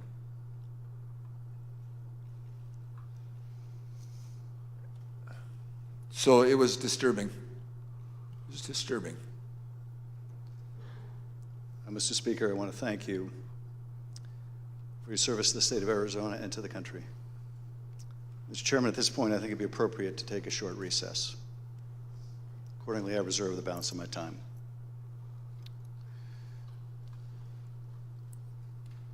The chair requests that those in the hearing room remain seated until the Capitol Police have escorted members and witnesses from the room. We'll have 5 minutes, 5-minute recess. Okay, we may in fact pick up, let's see, go right into the second half here and keep going with that until I have to take off. Let's see where we are live. Give me a second here. And we're not quite there, but we'll hang out for a moment if that's okay with you guys. Give me a second here. All right, let's see what else is going on in the world today. Let's see how Fox is reacting to this. I don't even think they broadcast the hearings today, but we can find out. Let's see what's going on with Fox, and we'll keep this going in the background here. There'll be a little bit of extraneous noise. Let me redo this. Okay, and let's see what they're talking about right now. Been tough for him. One of the things that stands out to me, John, just in terms of the and Speaker Bowers, they were broadcasting the hearings, but they were calling it America Reports, which is their standard newscast. Let's hear their reaction to it right away. And that's Brett Baer. He's a real guy, so he's not going to be outrageous on things. And let's go right to their initial reactions. And as John mentioned, we have been watching this and hearing some compelling testimony. A lot of people know the story of what happened on January 6th, but we're getting to hear it firsthand from people who were involved behind the scenes. Yeah, and again, one of those people is Rusty Bowers, who is the Speaker of the Arizona House, who President Trump and his aides asked to put forward a competing slate of electors after calling a special session of the legislature, which Bowers said he couldn't do. Let's bring in Brett Baer, Fox News chief political anchor and executive editor of Special Report. Just before Bowers began his testimony, President Trump launched an attack against him, saying, quote, Arizona Speaker of the House Rusty Bowers is the latest rhino to play along with the unselect committee. In November 2020, Bowers thanked me for getting him elected. During the conversation, I'm going to rewind that. He told me the election was rigged. President Trump launched Okay, so President Trump's about to lie about Representative Rusty Bowers. attack against him, saying, quote, Arizona Speaker of the House Rusty Bowers is the latest rhino to play along with the unselect. Again, calling him a rhino. Well, mega candidates are saying that you need to get yourself a rhino hunting license. Committee in November 2020, Bowers thanked me for getting him elected. During the conversation, he told me the election was rigged and that I won Arizona. Bowers roundly disputed that, saying that is not the conversation he had with him at all. And you can tell through Bowers' entire testimony that he believed he was being asked to do something illegal and just said he was absolutely not going to do it, despite the fact that he was a big President Trump supporter and wanted the president to win re-election. But at the time when you're actually talking to President Trump and he's asking you to do something illegal against the very core fiber of your being, are you still a Trump fan? Can you not let it go at that point when you realize this guy's asking me to commit a crime, to betray my oath, to go against the very person that I have long sought to be? You don't have to be a big fan anymore. I don't understand these people. Well, exactly. Good afternoon. I think, this is compelling testimony from a Republican who is the leader of the House of Representatives in the state of Arizona, who was being asked by Trump officials, including Rudy Giuliani and Jenna Ellis and others, to decertify the election and install another slate of electors, Trump electors. In a conversation Bowers said he had with Rudy Giuliani, he asked for specific evidence. Giuliani said that there were thousands of dead people who voted in Arizona. Bowers wanted names. He said there were hundreds of thousands of illegal immigrants who voted in Arizona. He said he wanted evidence, and he waited for that evidence and did not get it, ever get it. He said he had a conversation with Giuliani in which Giuliani said, we have a lot of theories, but we don't have evidence. And yet he was being asked to decertify the election, something he said by his oath to the Constitution in the state of Arizona he could not do. I know Arizona well. We made that call on election night, and there are a lot of tweets and emails that I still get. So I hear about what Speaker Bowers is talking about, but the evidence was never materialized. And what the January 6th committee is doing is laying out all that was happening behind the scenes before that day, January 6th, in an effort to overturn an election that the officials inside, including the White House counsel and other Trump campaign officials, were saying is not there. It's just not there. Yeah, and it is so interesting that he is a longtime Republican. He's been Speaker of the House there since the early 90s. He said he voted for Trump. He wanted Trump to win the election. But as you said, Brett, he kept saying there is no legal pathway to do what the president and his team were asking him to do. In fact, he says he took a phone call from the White House in his car one day, and that's how the conversation began. Let's go ahead and play a clip from Rusty Bowers talking about how there just wasn't any evidence to do what the president was asking. This is SOT number 4.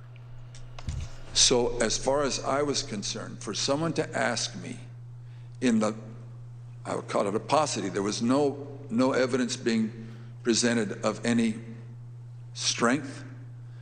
Evidence can be hearsay evidence, it's still evidence, but it's still hearsay.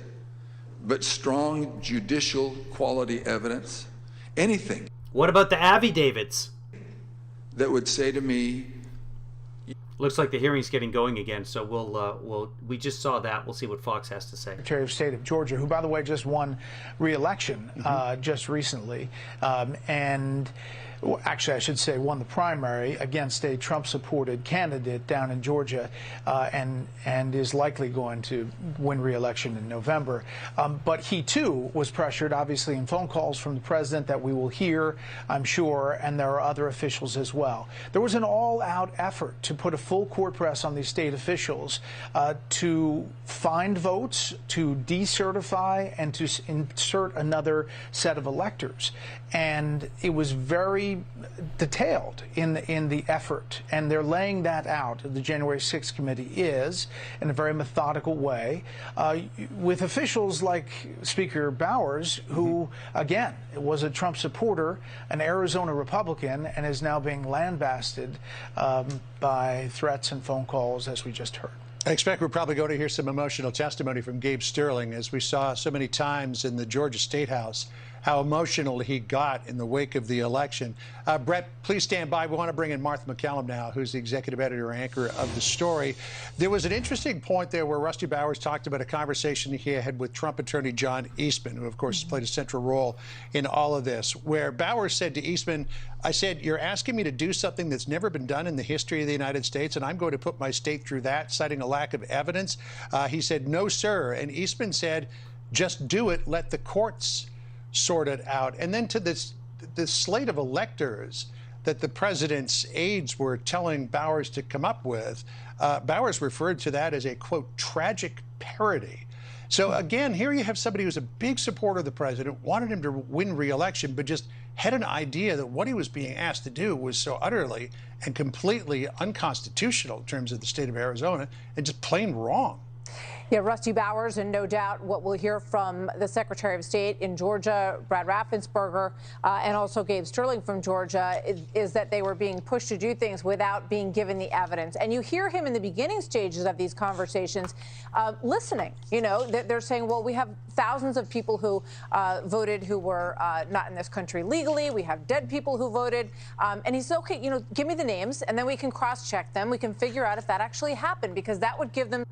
They're still saying that, by the way. This is still the line. That thousands of dead people's vote, that thousands of illegal aliens voted, that thousands of people voted that were not registered to vote, that more people voted to vote, or more people voted than were actually in the state. All of it nonsense. Complete nonsense, and no evidence presented.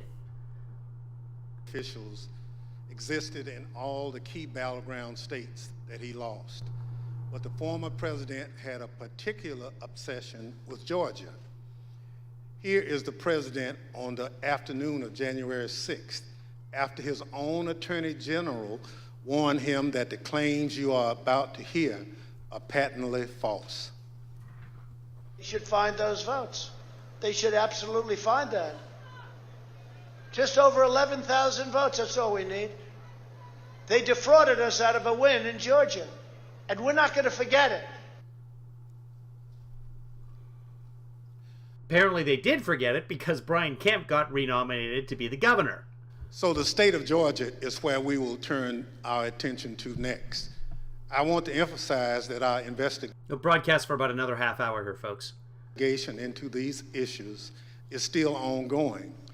As I stated in our last hearing, if you have relevant information or documentary evidence to share with the Select Committee, we welcome your cooperation. But we will share some of our findings with you today. Secretary Raffens-Burger, thank you for being here today. You've been a public servant in Georgia since 2015, serving first as a member of the Georgia House of Representatives, and then, since January 2019, as Georgia's Secretary of State. As a self-described conservative Republican, is it fair to say that you wanted President Trump to win the 2020 election? Yes, it is.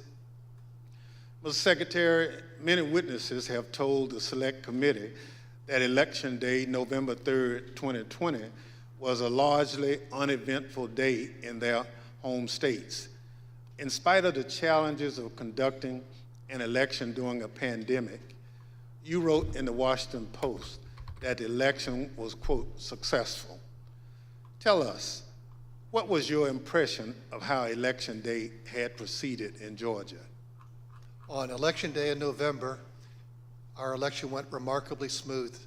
In fact, we meet at the GEMA headquarters. That's the Georgia Energy Emergency Management Association meeting location, but we were following wait times in line. In the afternoon, our average wait time was 3 minutes statewide that we were recording for various precincts, and it actually got down to 2 minutes. And at the end of the day, we felt that we had a successful election from the standpoint of the administration and the operation of the election. Thank you. The chair recognizes the gentleman from California, Mr. Schiff. Thank you, Mr. Chairman. Secretary Raffens-Burger, did Joe Biden win the 2020 presidential election in Georgia, and by what margin? President Biden carried the state of Georgia by approximately 12,000 votes.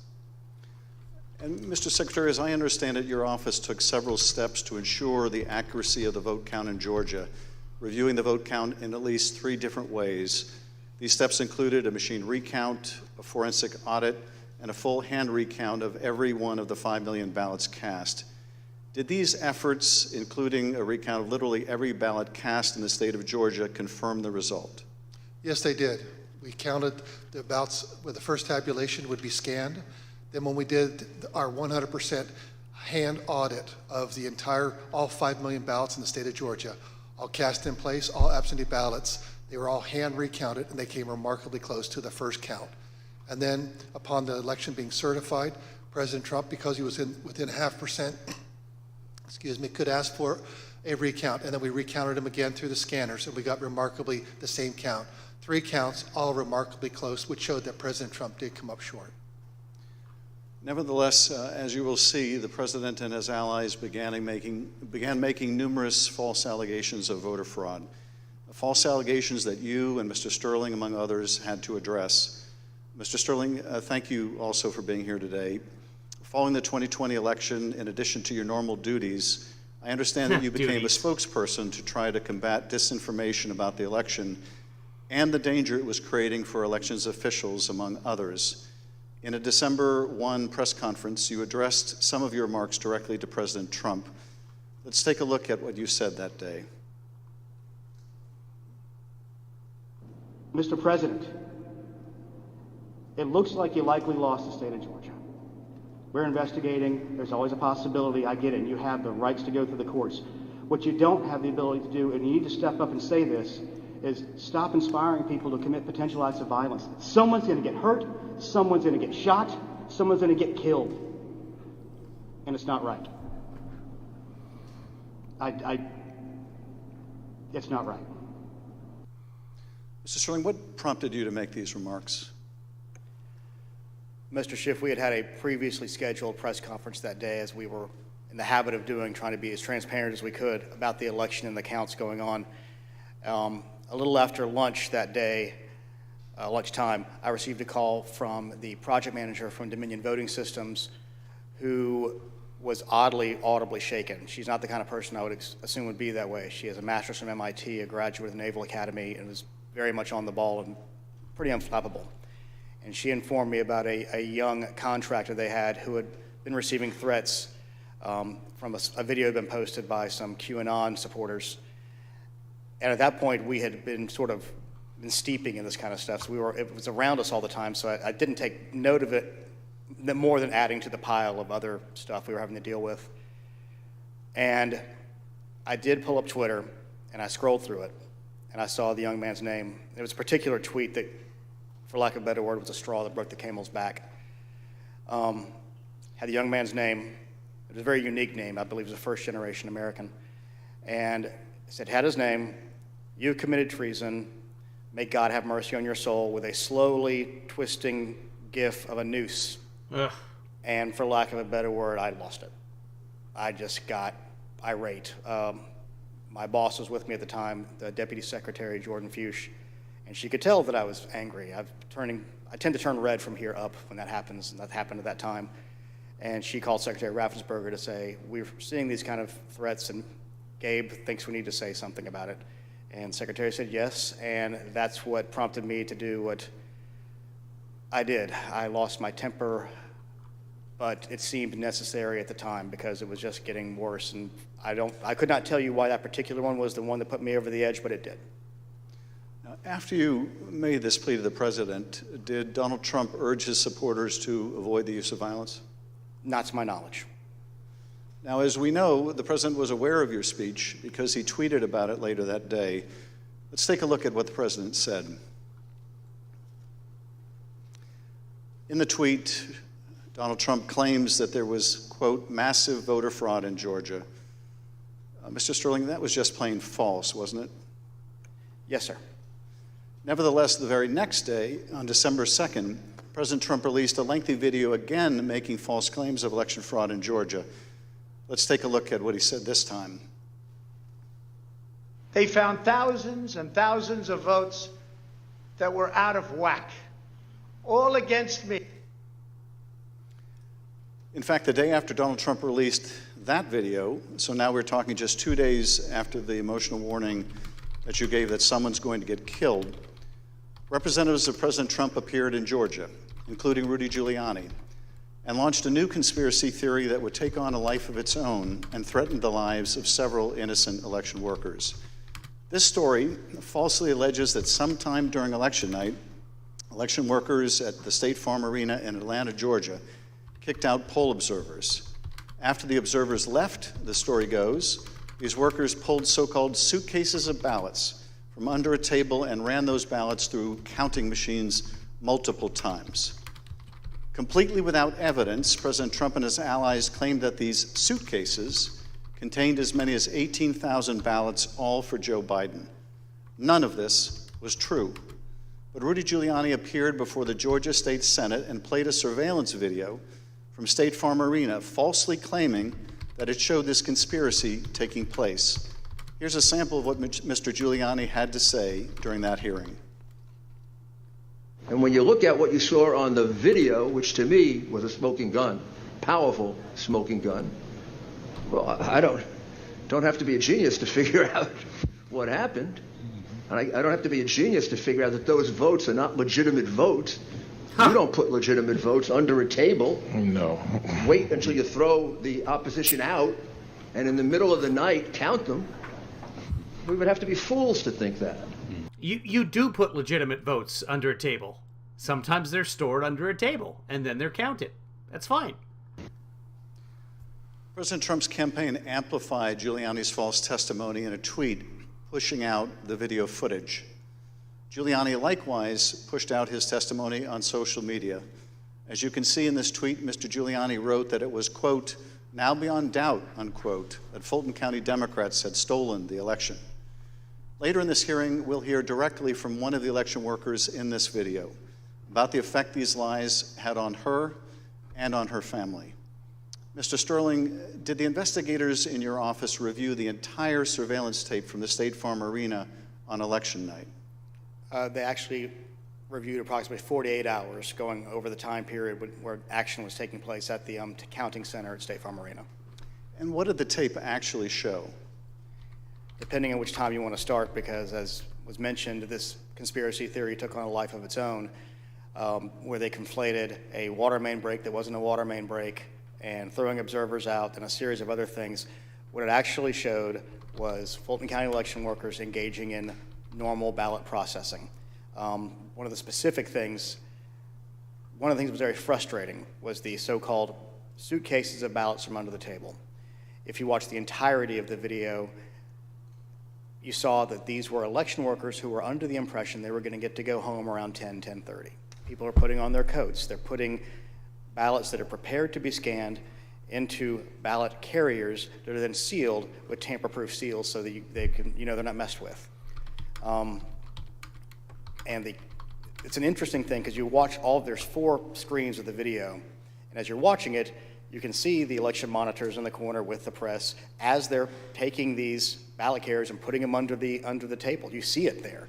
One of the other hidden ones, if you looked at the actual tape, was on the outside of the table, just from the camera angle. You couldn't see it originally. And this goes under the no good deed goes unpunished. We were told that we were at GEMA, as the secretary pointed out, and we were told that it looked like they were shutting down the Fulton County counting. The secretary expressed some displeasure at that because we wanted to everybody keep counting so we could get to the results and know what was happening. So our elections director called their elections director, who was at another location because this was election day. There was 2 different places where ballot things were being done by the Fulton County office. So he called, the elections director from Fulton then called Ralph Jones, who was at the State Farm Arena, and said, what the heck are you doing? Go ahead and stay.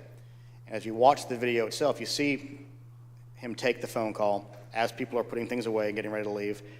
And you can tell for about 15, 20 seconds, he does not want to tell these people they have to stay. He walks over, he thinks about it for a second, you see him come back to the corner of a desk and kind of slumps his shoulders and says, okay, y'all, we got to keep on counting. And then you see him take their coats off, get the ballots out, and then a secondary thing that you'll see on there is you'll have people who are counting ballots who a batch will go through, they will take them off and run that through again. What happens there is a standard operating procedure. Yes. If there is a misscan, if there's a misalignment, if it doesn't read right, these are high-speed, high-capacity scanners. So 3 or 4 will go through after a misscan, You have to delete that batch and put it back through again. And by going through the hand tally, as the Secretary pointed out, we showed that if there had been multiple ballots scanned without a corresponding physical ballot, your counts would have been a lot higher than the ballots themselves. And by doing the hand tally, we saw two specific numbers that were met. The hand tally got us to a 0.1053% off of the total votes cast and 0.0099% on the margin, which is essentially dead on accurate. Most academic studies say on a hand tally you'll have between 1% and 2%, but because we use ballot marking devices where it's very clear what the voter intended, it made it a lot easier for us to conduct that hand count and show that none of that was true. Now, I understand that when you reviewed these tapes and did the analysis, it disproved this conspiracy theory. But you still had to take a lot of steps to try to make sure the public knew the truth about these allegations. And you did frequent briefings for the press. Let's take a look at one of those press briefings, Mr. Sterling, that you held on December 7th to make the point that you just did today. Move on to what I'm going to call Disinformation Monday. Out of the gate, many of y'all saw the videotape from State Farm Arena. I spent hours with our post-certified investigators, Justin Gray from WSB, spent hours with us going over this video to explain to people that what you saw, the secret suitcases with magic ballots, were actually ballots that had been packed into those absentee ballot carriers by the workers in plain view of the monitors and the press. And what's really frustrating is the president's attorneys had this same videotape.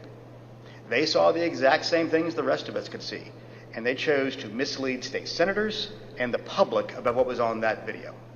During the initial hearing that Giuliani and Jenna Ellis had in Georgia, they admitted full well that they hadn't watched the whole tape.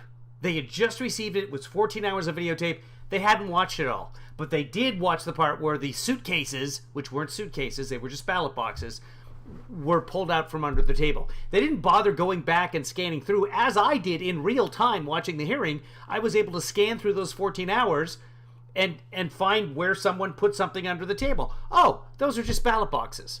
We knew that in real time, and yet Giuliani and his people didn't bother to even look for it.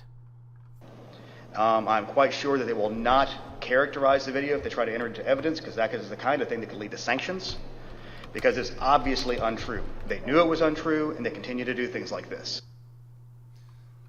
Mr. Sterling, despite the efforts by your office to combat this misinformation by speaking out publicly and through local media, you were unable to match the reach of President Trump's platform and social media megaphone spreading these false conspiracy theories. What was it like to compete with a president who had the biggest bully pulpit in the world to push out these false claims? For lack of a better word, it was frustrating.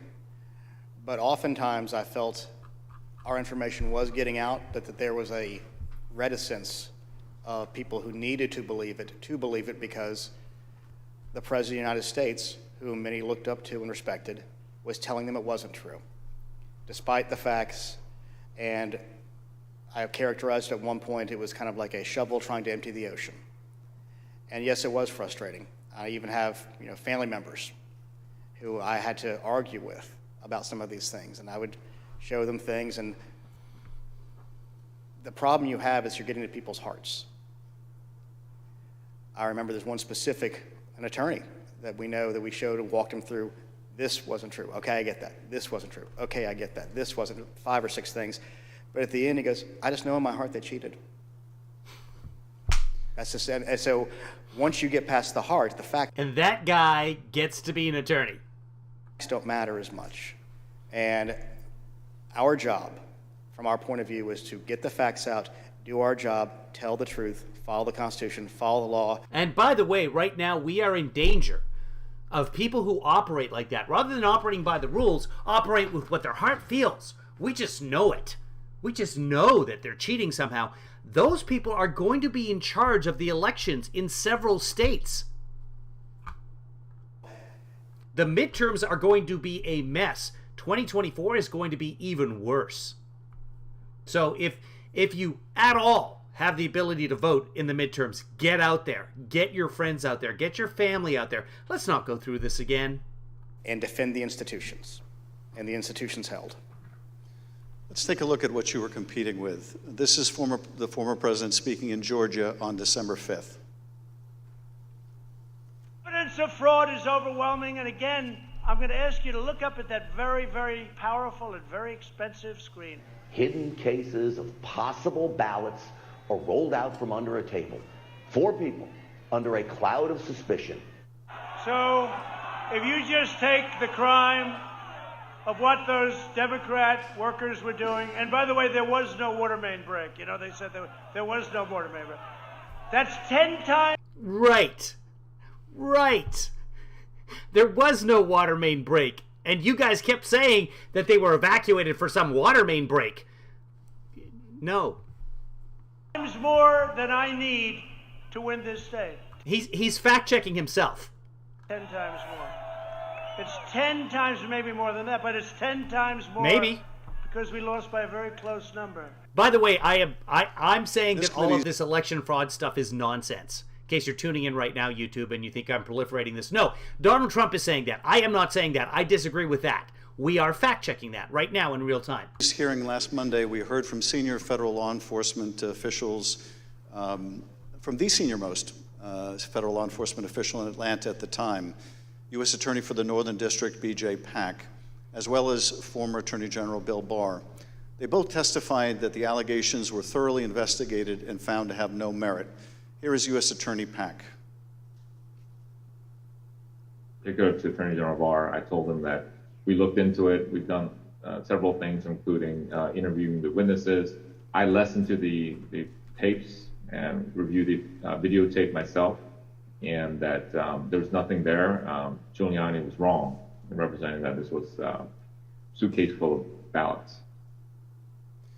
And here's what Attorney General Bill Barr had to say about the same allegations. Took a hard look at this ourselves, and based on our review of it, including the interviews of the key witnesses, the Fulton County allegations had no merit. We also have testimony from senior Department of Justice officials establishing that they specifically told President Trump that these allegations had been thoroughly investigated and were completely without merit. Here is Acting Deputy Attorney General Richard Donahue describing a phone conversation in which he specifically told President Trump that these allegations were false. The president kept fixating on this suitcase that supposedly had fraudulent ballots and that the suitcase was rolled out from under the table. And I said, no, sir, there is no suitcase. You can watch that video over and over. There is no suitcase. There is a wheeled bin where they carry the ballots. No matter how many times senior Department of Justice officials, including his own Attorney General, told the president that these allegations were not true, President Trump kept promoting these lies and putting pressure on state officials to accept them. On January 2nd, the president had a lengthy telephone conversation with Secretary Raffens-Burger. Prior to the president's call, though, I want to share a bit of important context.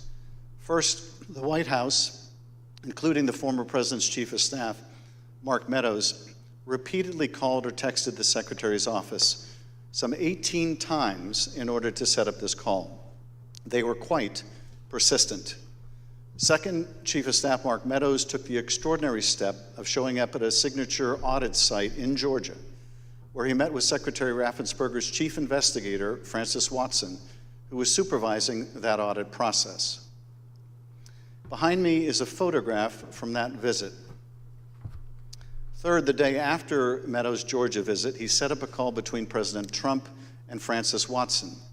On the call between President Trump and Georgia investigator Francis Watson, the former president continued to push the false claim that he'd won the state of Georgia. Let's listen to that part of the conversation. You know, you have the most important job in the country right now, because if we win Georgia, first of all, if we win, you're going to have 2 wins. They're not going to win right now. You know, they're down because the people of Georgia are so angry at what happened to me. They know I won by hundreds of thousands of votes. It wasn't close. And in this next clip, he told this state law enforcement official that she'd be praised if she found the right answer. Hopefully, I will. When the right answer comes out, you'll be praised. I mean, I don't know why. They've made it so hard. They will be praised. People will say, "Great," because that's what it's about. That ability to check and to make it right. Because everyone knows it's wrong. There's just no way. Mr. Raffens-Burger, I know you weren't on this call, but that you have listened to it. President Trump didn't win by hundreds of thousands of votes in Georgia, did he? No, he did not.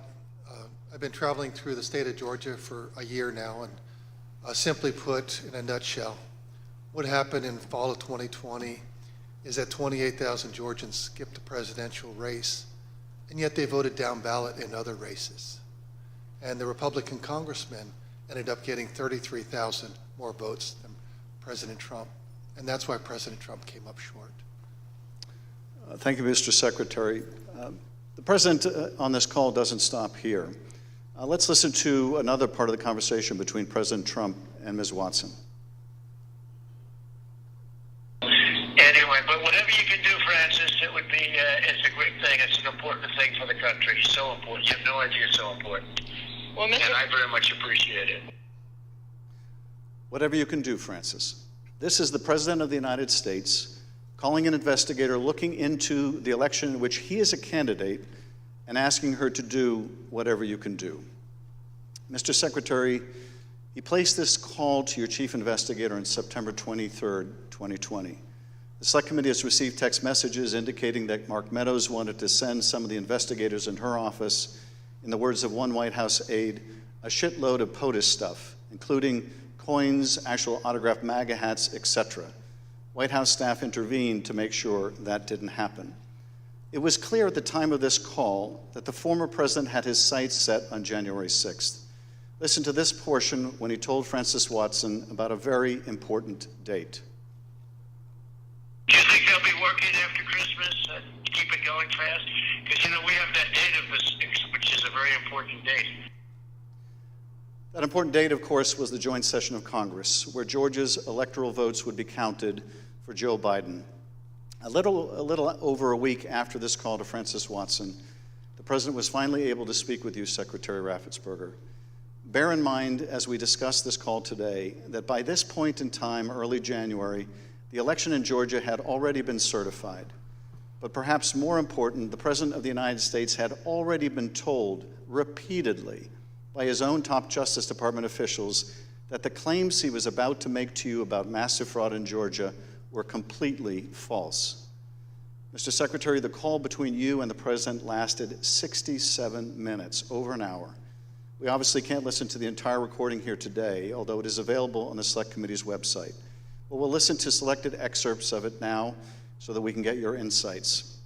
Let's begin with the President raising the thoroughly debunked allegations of suitcases of ballots.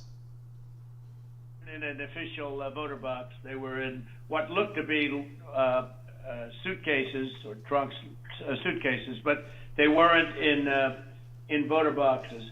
The minimum number it could be, because we watched it and they watched it certified in slow motion, instant replay, if you can believe it, but had slow motion and it was magnified many times over.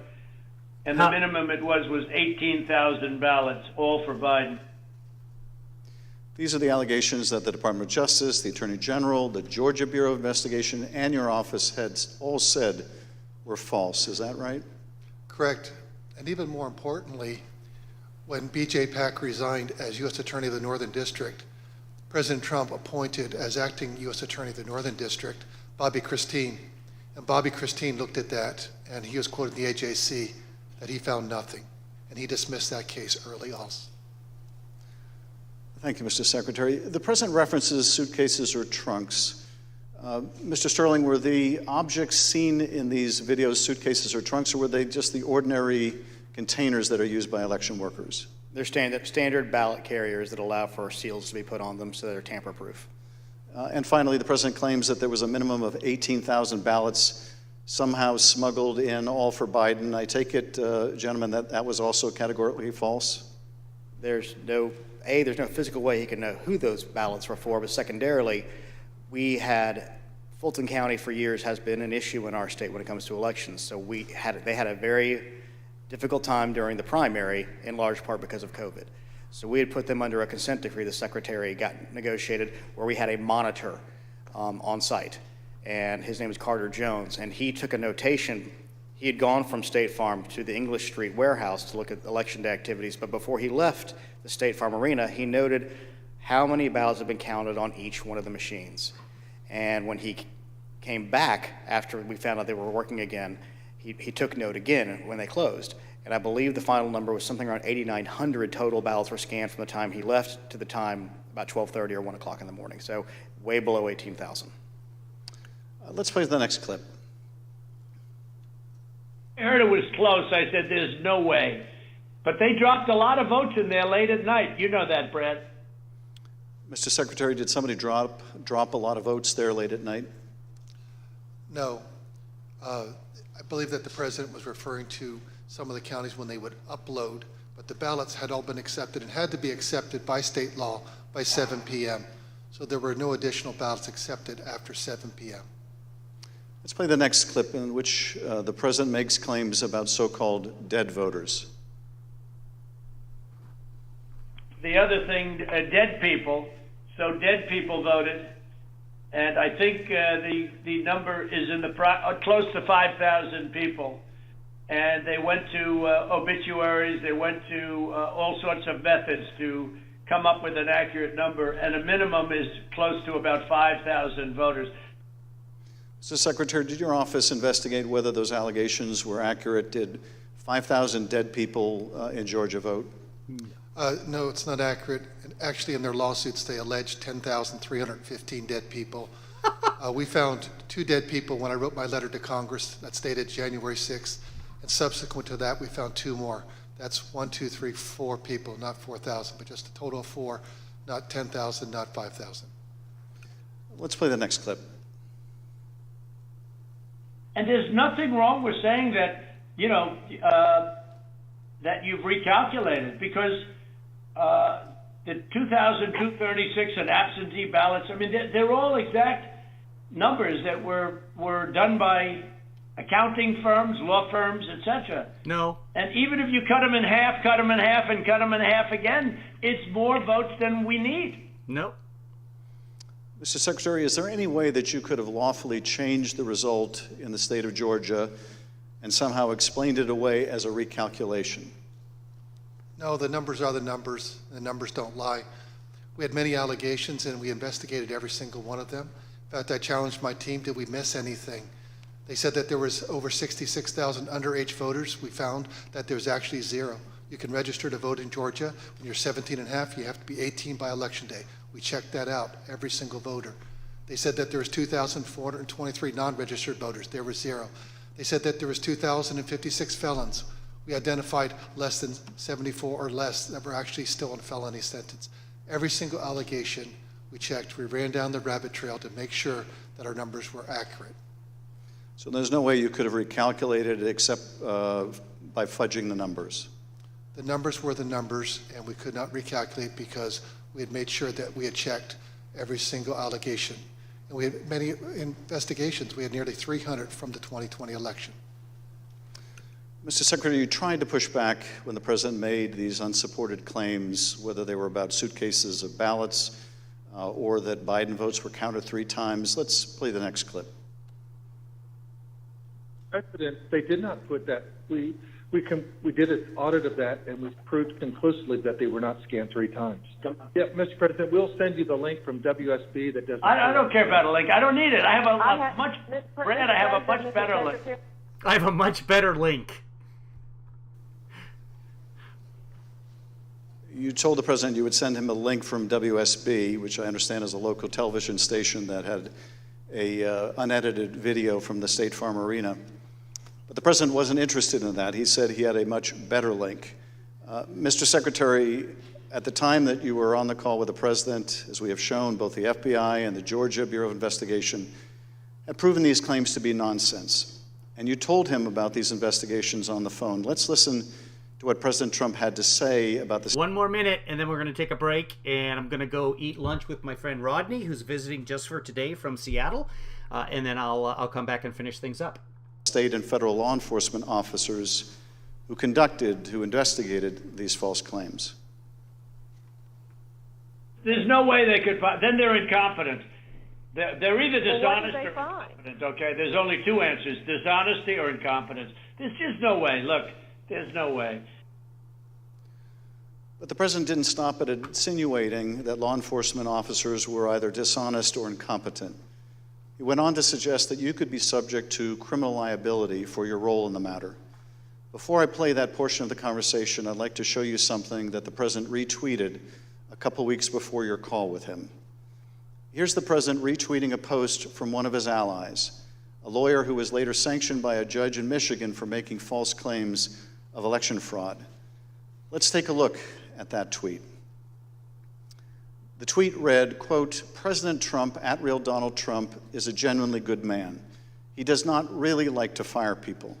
I bet he dislikes putting people in jail, especially, quote unquote, Republicans. He gave @Brian Kemp, Georgia, and @Georgia Secretary of State every chance to get it right.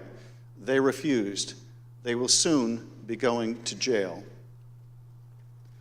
So on your call, this was not the first time the Okay, so what I'm going to do now is I'm going to pause. I'm going to leave this just running until the chat is done. You guys can continue chatting amongst yourselves if you want to. I'm going to come up with a new link later and broadcast. I'm hoping 2:30, 3 o'clock. So 2:30 is my goal, but it just depends on how long lunch goes and stuff like that. It's about 15 minutes from here, blah, blah, blah. So we'll figure it all out. No, it won't be. It'll be before 2:30. It might be 2 o'clock. We'll see. We'll have to see how things go. And I'll leave this running for a couple of minutes, and you guys enjoy, and we will see you when I'm all done with lunch.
I mean, I can play the hearings. I can let these play. I don't know how I'm going to find it again.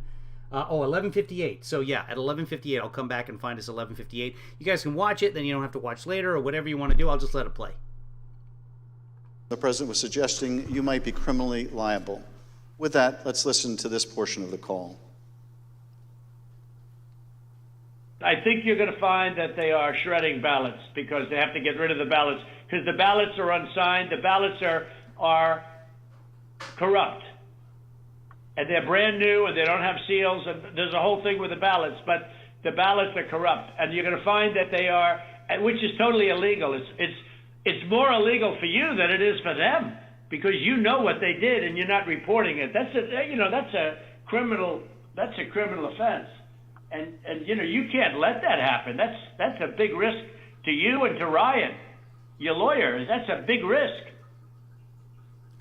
Secretary Raffens-Burger, after making a false claim about shredding of ballots, the president suggested that you may be committing a crime by not going along with his claims of election fraud.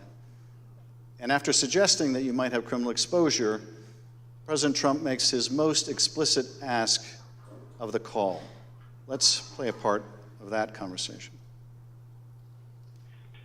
So, look, all I want to do is this. I just want to find 11,780 votes, which is one more than we have, because we won the state. Mr. Secretary, was the president here asking you for exactly what he wanted? One more vote than his opponent. What I knew is that we didn't have any votes to find. We had continued to look. We investigated, like I just shared the numbers with you. There were no votes to find. That was an accurate count that had been certified. And as our general counsel said, there was no shredding of ballots. Mr. Secretary, after making this request, the president then goes back to the danger of having you deny these allegations of fraud. Let's listen to that part of the clip. And I watched you this morning, and you said, well, there was no criminality, but I mean, all of this stuff is very dangerous stuff. When you talk about no criminality, I think it's very dangerous for you to say that. Secretary Raffens-Burger, you wrote about this in your book, and you said, quote, I felt then and still believe today that this was a threat. Others obviously thought so too, because some of Trump's more radical followers have responded as if it was their duty to carry out this threat. Please tell us what you, your wife, even your daughter-in-law experienced regarding threats from Trump's more radical followers. Well, after the election, my email, my cell phone was doxxed, and so I was getting texts all over the country, and then eventually my wife started getting the text, and hers typically came in as sexualized texts, which were disgusting. You have to understand that Trish and I, we met in high school, and we've been married over 40 years now, and so they started going after her, I think, just to probably put pressure on me. Why don't you just quit, walk away? And so that happened. And then some people broke into my daughter-in-law's home. And my son has passed, and she's a widow and has 2 kids. And so we're very concerned about her safety also. And Mr. Secretary, why didn't you just quit and walk away? Because I knew that we had followed the law and we had followed the Constitution. And I think sometimes moments require you to stand up and just take the shots when you're doing your job. And that's all we did. You know, we just followed the law and we followed the Constitution. And at the end of the day, President Trump came up short. But I had to be faithful to the Constitution. And that's what I swore an oath to do. During the remainder of the call, the former president continued to press you to find the remaining votes that would ensure his victory in Georgia. Let's listen to a little more. Why wouldn't you want to find the right answer, Brad, instead of keep saying that the numbers are right? So look, can you get together tomorrow? And Brad, we just want the truth. It's simple. And everyone's going to look very good if the truth comes out. It's okay. It takes a little while, but let the truth come out. And the real truth is I won by 400,000 votes, at least. So what are we going to do here, folks? I only need 11,000 votes. Fellas, I need 11,000 votes. Give me a break. 4 days after the president's call to Secretary Raffens-Burger was January 6th. The president whipped up the crowd in front of the ellipse, once again promoting the allegation that Secretary Raffens-Burger, the president's own attorney general, had told him was false. Here he is on the ellipse. In Fulton County, Republican poll watchers were ejected, in some cases physically, from the room under the false pretense of a pipe burst, water main burst, everybody leave, which we now know was a total lie. Then election officials pulled boxes, Democrats, and suitcases of ballots out from under a table, you all saw it on television, totally fraudulent, and illegally scanned them for nearly 2 hours, totally unsupervised. Tens of thousands of votes. This act coincided with a mysterious vote dump of up to 100,000 votes for Joe Biden, almost none for Trump. Oh, that sounds fair. That was at 1:34 a.m. Mr. Secretary, Mr. Sterling, I want to thank you for your service to the state of Georgia and to the country. Speaker Bowers, likewise, I want to thank you for your service to the state of Arizona and to the country. You have served not only your home states, but our nation and our democracy. Mr. Chairman, I yield back. Thank you, Mr. Schiff. I thank the witnesses for joining us today. You are now dismissed.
I now welcome our final witness this afternoon.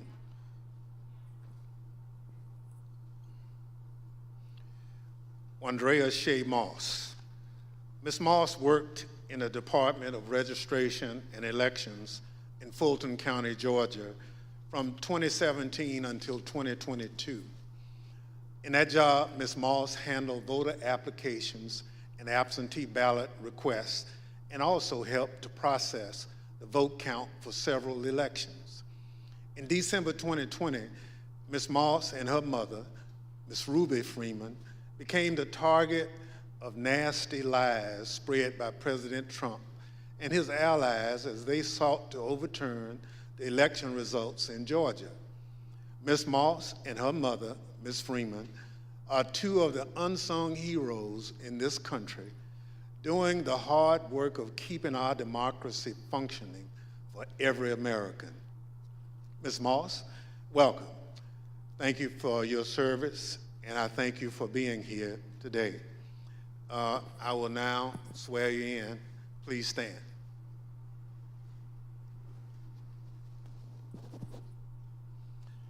Do you swear or affirm on the penalty of perjury that the testimony you're about to give is the truth, the whole truth, and nothing but the truth, so help you God? Thank you. Please be seated. Let the record reflect that the witness answered in the affirmative. Ms. Moss, thank you very much for being here today.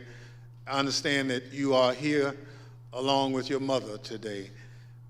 Would you like to introduce your mama?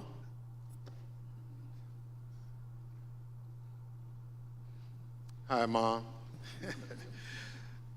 Ms. Moss, today we'll be asking you about some of the threats that you received following the 2020 election.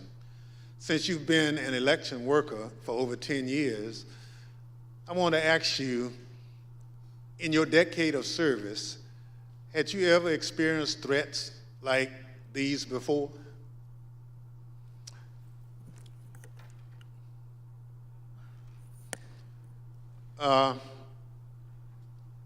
Don't be nervous, I understand. So, and I want to make sure that the record reflects that you've done it for quite a while and you never received a threat, and your answer was no. Thank you. Pursuant to Section 5C8 of the House Resolution 503, the chair recognizes the gentleman from California, Mr. Schiff, for questions. Good afternoon, Ms. Moss. Thank you for being here. I understand that you were employed by the Fulton County Registration and Elections Department for more than 10 years, and I understand that you love that job. Please tell us what made you so fond of the work that you did.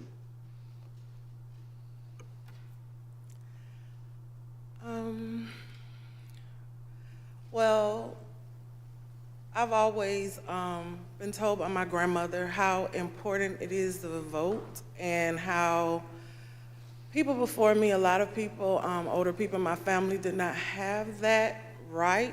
So what I loved most about my job were the older voters. Younger people could usually do everything from their phone or go online, but the older voters like to call, they like to talk to you, they like to get my card, they like to know that every election I'm here. And like even college students, a lot of parents trust in me to make sure their child does not have to drive home. They'll get an absentee ballot, they can vote, and I really found pleasure in that. I liked being the one that, you know, if someone can't navigate my voter page, or, you know, they want a new precinct card and they don't have a copy machine or a computer or all of that, I could put it in the mail for them. I was excited always about sending out all the absentee ballots for the elderly and disabled people. I even remember driving to an hospital to give someone her absentee application.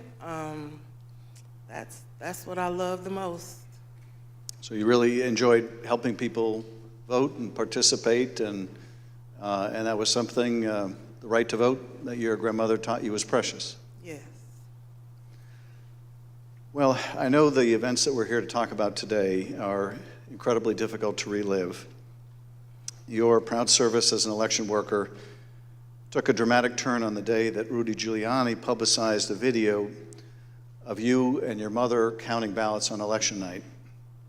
President Trump, Rudy Giuliani, and others claimed on the basis of this video that you and your mother were somehow involved in a plot to kick out observers, bring suitcases of false ballots for Biden into the arena, and then run them through the machines multiple times.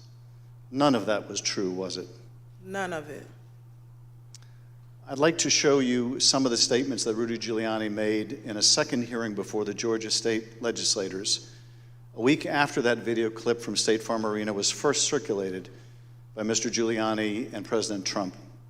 I want to advise viewers that these statements are completely false and also deeply disturbing. Tape earlier in the day of Ruby Freeman and Shaye Moss and one other gentleman quite obviously surreptitiously passing around USB ports as if they're vials of heroin or cocaine. I mean, it's obvious to anyone who's a criminal investigator or prosecutor they are engaged in surreptitious illegal activity again that day. And that's a week ago, and they're still walking around Georgia lying. They should have been questioned already. Their places of work, their homes should have been searched for evidence of ballots, for evidence of USB ports, for evidence of voter fraud.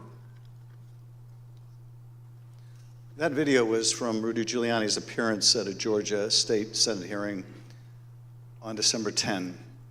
How did you first become aware that Rudy Giuliani, the president's lawyer, was accusing you and your mother of a crime?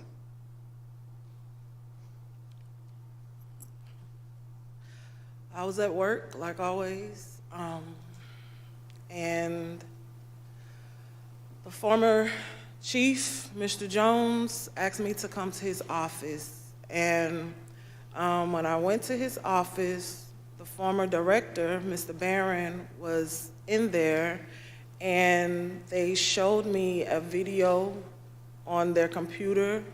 It was just like a very short clip of us working at State Farm, and it had someone on the video like talking over the video, just saying that we were doing things that we weren't supposed to do, just lying throughout the video.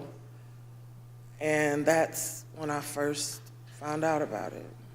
And were there social media posts that they showed you responding to those false claims? Well, when I saw the video, of course, the first thing that I said was like, why? Why are they doing this? What's going on? And they, just told me that Trump and his allies were not satisfied with the outcome of the election, and they were getting a lot of threats and being harassed online, and asked me, have I been receiving anything, and I need to check on my mom. And I told them, I was like, where have they, where have you been getting these threats? I don't believe I have any. And Mr. Jones told me, like, they're attacking his Facebook, and I don't really use Facebook. I have one, so I went to the Facebook app, and I'm just kind of panicky at this point because this has never happened to me, and my mom is involved, and I'm like her only child.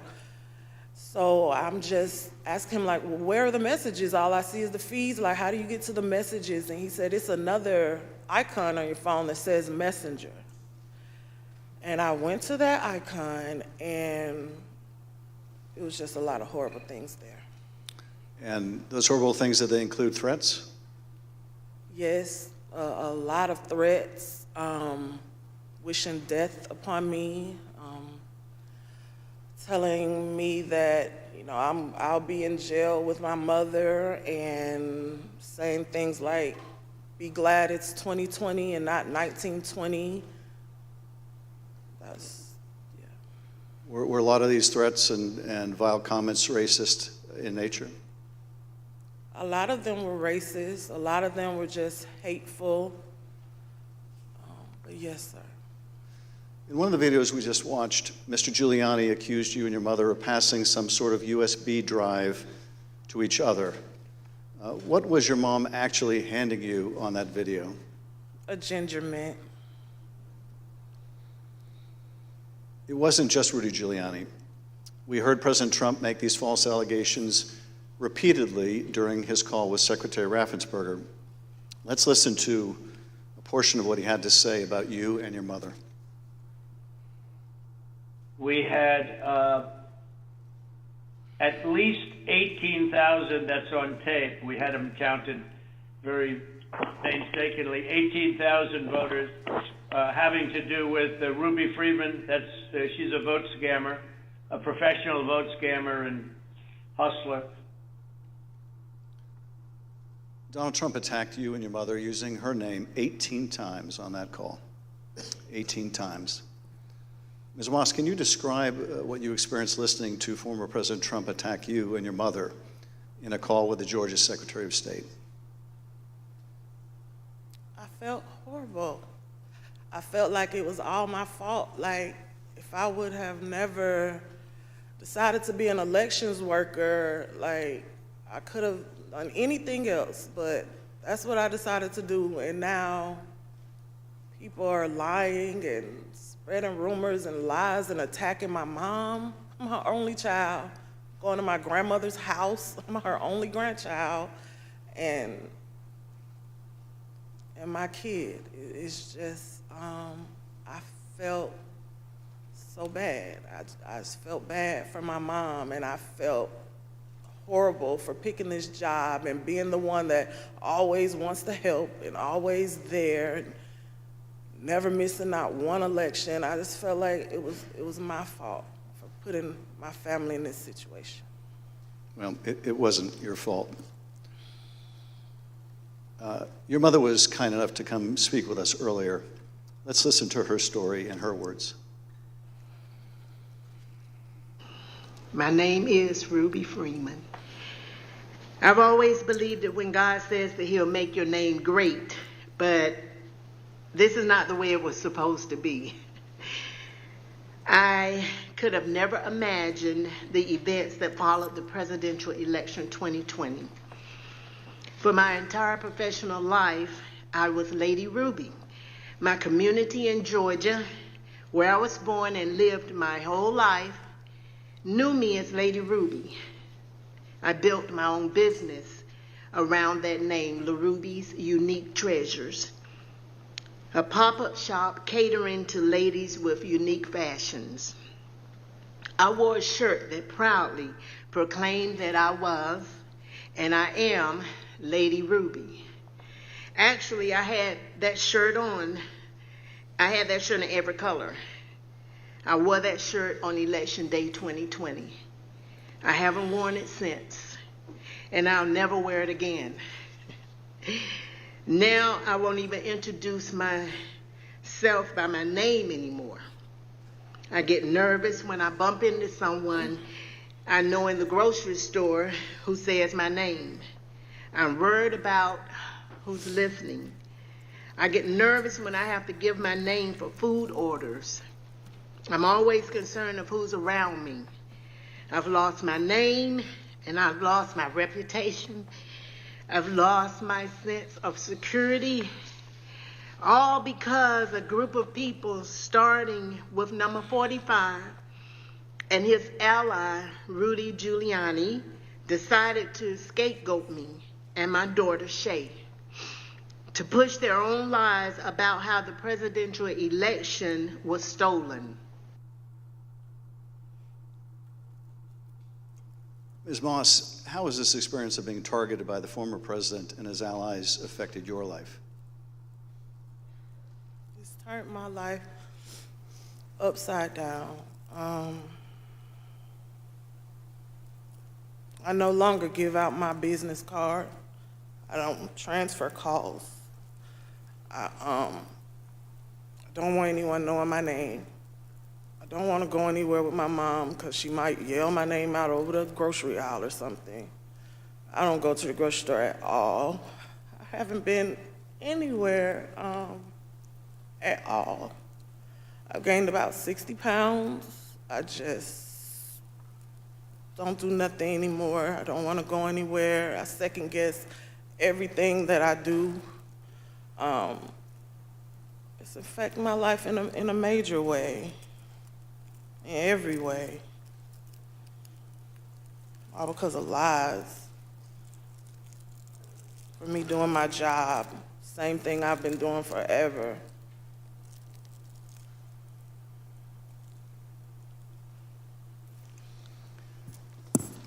Your mother also told the select committee about how she had to leave her own home for her safety and go into hiding after the FBI told her that it would not be safe for her there before January 6th and until the inauguration. Let's listen to a clip of her story in her own words. Around the week of January 6th, the FBI informed me that I needed to leave my home for safety. And I left my home for safety around that time. Understood. How long did you stay out? Did you, remain outside of your home for your own safety? I stayed away from my home for approximately 2 months. It was horrible. I felt homeless. I felt, I can't believe this person has caused this much damage to me and my family. To have to leave my home, that I've lived there for 21 years. And, I'm having to have my neighbors watch out for me, and I have to go and stay with somebody. It was hard. It was horrible. And that your conversation with the FBI about needing to leave your home for your own safety, or perhaps recommending it, do you remember, was there a specific threat that prompted that, or was it the accumulation of threats that you had received? What prompted it was getting ready to, January 6th was about to come, and they did not want me to be at home because of all the threats and everything that I had gotten. They didn't want me to be there in fear of, the people were coming to my home, and I had a lot of that, so they didn't want me to be there just in case something happened. I asked, how long am I going to have to be at home? And they said, at least until the inauguration. Ms. Moss, I understand that people once showed up at your grandmother's house. Tell us about that experience. I received a call from my grandmother. This woman is my everything. I've never even heard her or seen her cry ever in my life. And she called me screaming at the top of her lungs, like, Shaye, Shaye, oh my God, Shaye, just freaking me out, saying that there were people at her home, and they, they knocked on the door, and of course she opened it and seeing who was there, who it was, and they just started pushing their way through, claiming that they were coming in to make a citizen's arrest. They needed to find me and my mom. They knew we were there. And she was just screaming and didn't know what to do. And I wasn't there, so, I just felt so helpless and so horrible for her. And she was just screaming. I told her to close the door. Don't open the door for anyone. And, she's a 70-something, I won't say year-old woman, and she doesn't like having restrictions. She wants to answer the door. She likes to get her steps in, walking around the neighborhood, and I had to tell her, like, you can't do that. You have to be safe. You know, she would tell me that at night, people would just continuously send pizzas over and over to her home, you know, and they were expecting her to pay for these large amounts of pizzas, and she went through a lot that she didn't have to. And once again, it made me just feel so horrible. In addition to the personal impact this experience has had on you and your family, one of the things that I find most disturbing is how these lies discourage longtime election workers from continuing to do this important work. Tell us, if you would, of the other election workers shown in that State Farm Arena video and their supervisors. How many are still election workers in Fulton County? There is no permanent election worker or supervisor in that video that's still there. And did you end up leaving your position as well? Yes, I left. Ms. Moss, I want to thank you for coming in to speak with us and to thank you for your service to our democracy. What we have just played is a truly horrible and appalling sample, but just a sample of the things that were said about you and your mother following the election. I want to say how very sorry I think we all are for what you've gone through, and tragically, you're not alone. Other election workers around the country have also been the subject of lies and threats. No election worker should be subject to such heinous treatment just for doing their job. With your permission, I would like to give your mother the last word. Yes. We're just going to play the tape. There is nowhere I feel safe. Nowhere. Do you know how it feels to have the President of the United States to target you? The President of the United States is supposed to represent every American, not to target one.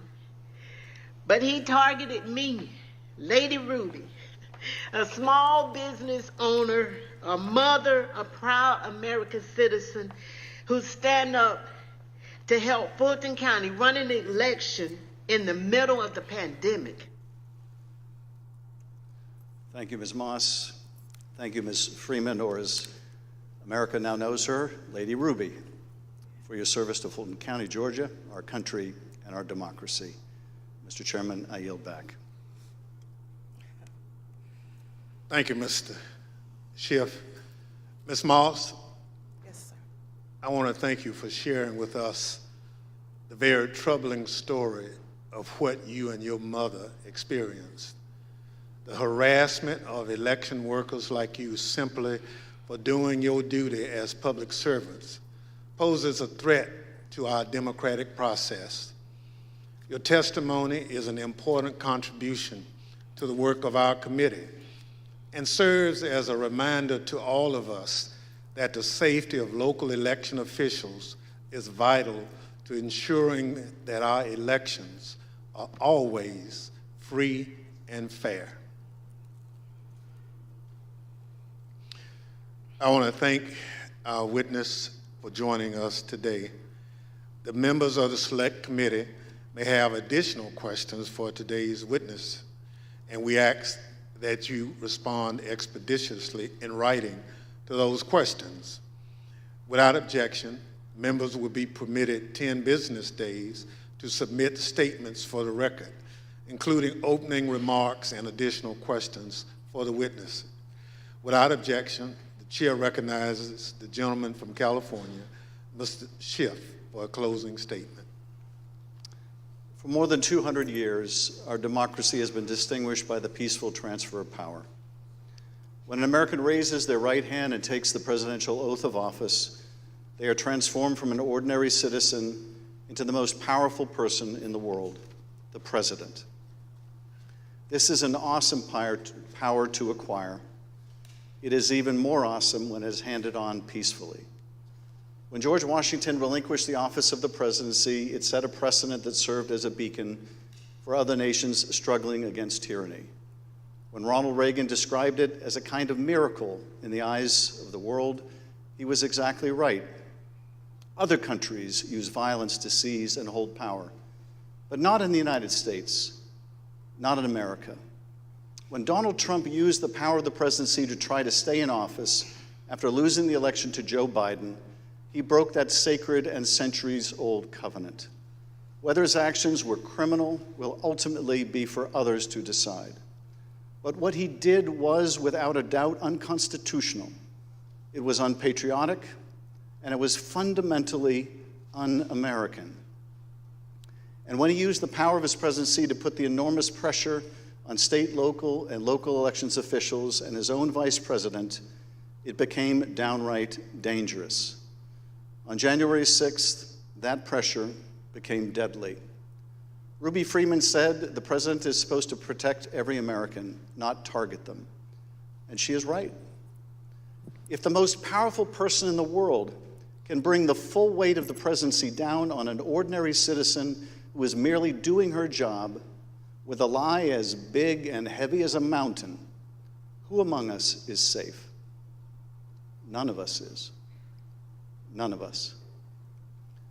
In city councils and town councils, on school boards and election boards, from the Congress to the courts, dedicated public servants are leaving their posts because of death threats to them and to their families. This is not who we are. It must not become who we are. Our democracy held because courageous people like those you heard from today put their oath to the Constitution above their loyalty to one man or to one party. The system held, but barely, and the question remains, will it hold again? If we are able to communicate anything during these hearings, I hope it is this. We have been blessed beyond measure to live in the world's greatest democracy. That is a legacy to be proud of and to cherish, but it is not one to be taken for granted. That we have lived in a democracy for more than 200 years does not mean we shall do so tomorrow. We must reject violence. We must embrace our Constitution with the reverence it deserves, take our oath of office and duties as citizens seriously, informed by the knowledge of right and wrong, and armed with no more than the power of our ideas and the truth, carry on this venerable experiment in self-governance. Thank you, Mr. Chairman, and I yield back. Without objection, the chair recognizes the gentlewoman from Wyoming, Ms. Cheney, for a closing statement. Thank you very much, Mr. Chairman. Lady Ruby and Shaye, thank you for your courage. Thank you for your strength. Thank you for being here today. It means so much for everyone to hear your story, so thank you for that. We have had tremendous testimony today. We've been reminded that we're a nation of laws, and we've been reminded by you and by Speaker Bowers and Secretary of State Raffens-Burger and Mr. Sterling that our institutions don't defend themselves. Individuals do that. And we've reminded that it takes public servants. It takes people who've made a commitment to our system to defend our system. We also have been reminded what it means to take an oath under God to the Constitution, what it means to defend the Constitution. And we were reminded by Speaker Bowers that our Constitution is indeed a divinely inspired document. And so it's been an honor to spend time with you and with our previous witnesses here today. To date, more than 30 witnesses called before this committee have not done what you've done, but have invoked their Fifth Amendment rights against self-incrimination. Roger Stone took the Fifth, General Michael Flynn took the Fifth, John Eastman took the Fifth. Others, like Steve Bannon and Peter Navarro, simply refused to comply with lawful subpoenas, and they have been indicted. Mark Meadows has hidden behind President Trump's claims of executive privilege and immunity from subpoenas. We're engaged now in litigation with Mr. Meadows. The American people in our hearings have heard from Bill Barr, Jeff Rosen, Richard Donahue, and many others who stood up and did what is right. And they will hear more of that testimony soon. But the American people have not yet heard from Mr. Trump's former White House counsel, Pat Cipollone. Our committee is certain that Donald Trump does not want Mr. Cipollone to testify here. Indeed, our evidence shows that Mr. Cipollone and his office tried to do what was right. They tried to stop a number of President Trump's plans for January 6th. Today, and in our coming hearings, you will hear testimony from other Trump White House staff explaining what Mr. Cipollone said and did, including on January 6th. But we think the American people deserve to hear from Mr. Cipollone personally. He should appear before this committee, and we are working to secure his testimony. Thank you, Mr. Chairman. I yield back. People answer the call to public service in such different ways. Some run for office. Some volunteer to make sure their neighbors can get to their voting locations. Some work at polling sites to help Election Day go smoothly. Some look into problems to guarantee our elections are secure and accurate, just to name a few. As I mentioned at the start of this hearing, when we talk about our democratic institutions, we're talking about these individuals and many others who do these jobs across the country. They represent the backbone of our democracy at its most important moments, when the citizens cast their votes and when those votes are counted. We've heard the stories of their courage. They've earned the thanks of a grateful nation. But for Donald Trump, these witnesses and others like them were another roadblock to his attempt to cling to power. On Thursday, we'll hear about another part of that scheme, his attempt to corrupt the country's top law enforcement body, the Justice Department, to support his attempt to overturn the election.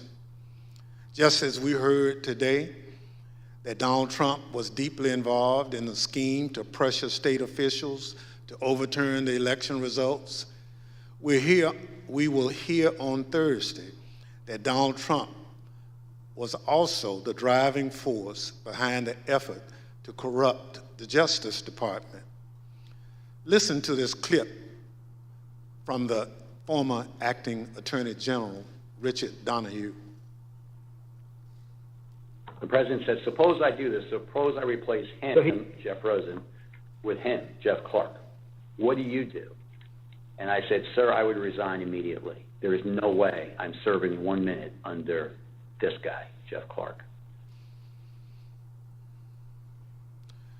You'll hear from Mr. Donahue in person on Thursday as my colleague, Mr. Kinzinger, presents details about this plan.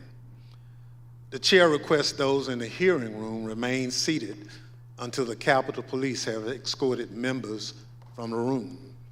Without objection, the committee stands adjourned.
Wrapping up C-SPAN coverage of this session of the January 6th committee hearing.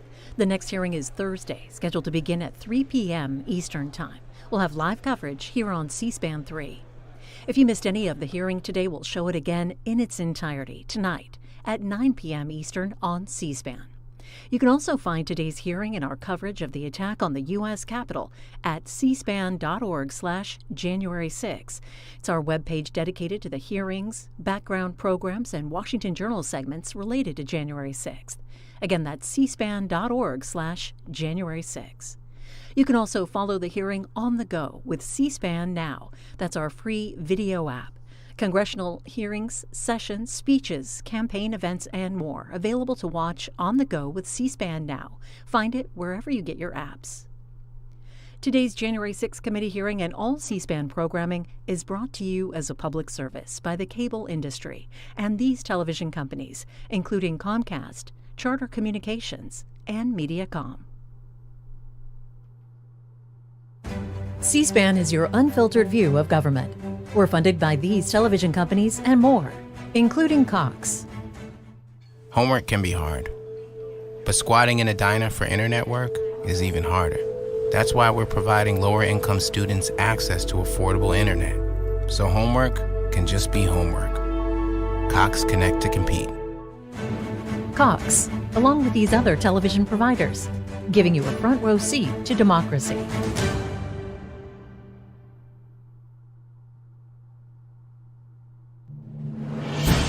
At least 6 presidents recorded conversations while in office. Hear many of those conversations on C-SPAN's new podcast, Presidential Recordings. Season 1 focuses on the presidency of Lyndon Johnson. You'll hear about the 1964 Civil Rights Act, the 1964 presidential campaign, the Gulf of Tonkin incident, the March on Selma, and the war in Vietnam. Not everyone knew they were being recorded. Certainly, Johnson's secretaries knew because they were tasked with transcribing many of those conversations. In fact, they were the ones who made sure that the conversations were taped as Johnson would signal to them through an open door between his office and theirs. You'll also hear some blunt talk. Jim? Yes, sir.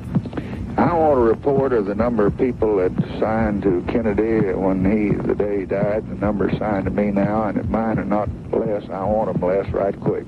Yes, sir. And if I can't ever go to the bathroom, I won't go. I promise you I won't go anywhere. I'll just stay right behind these black gates. Presidential Recordings. Find it on the C-SPAN Now mobile app or wherever you get your podcasts.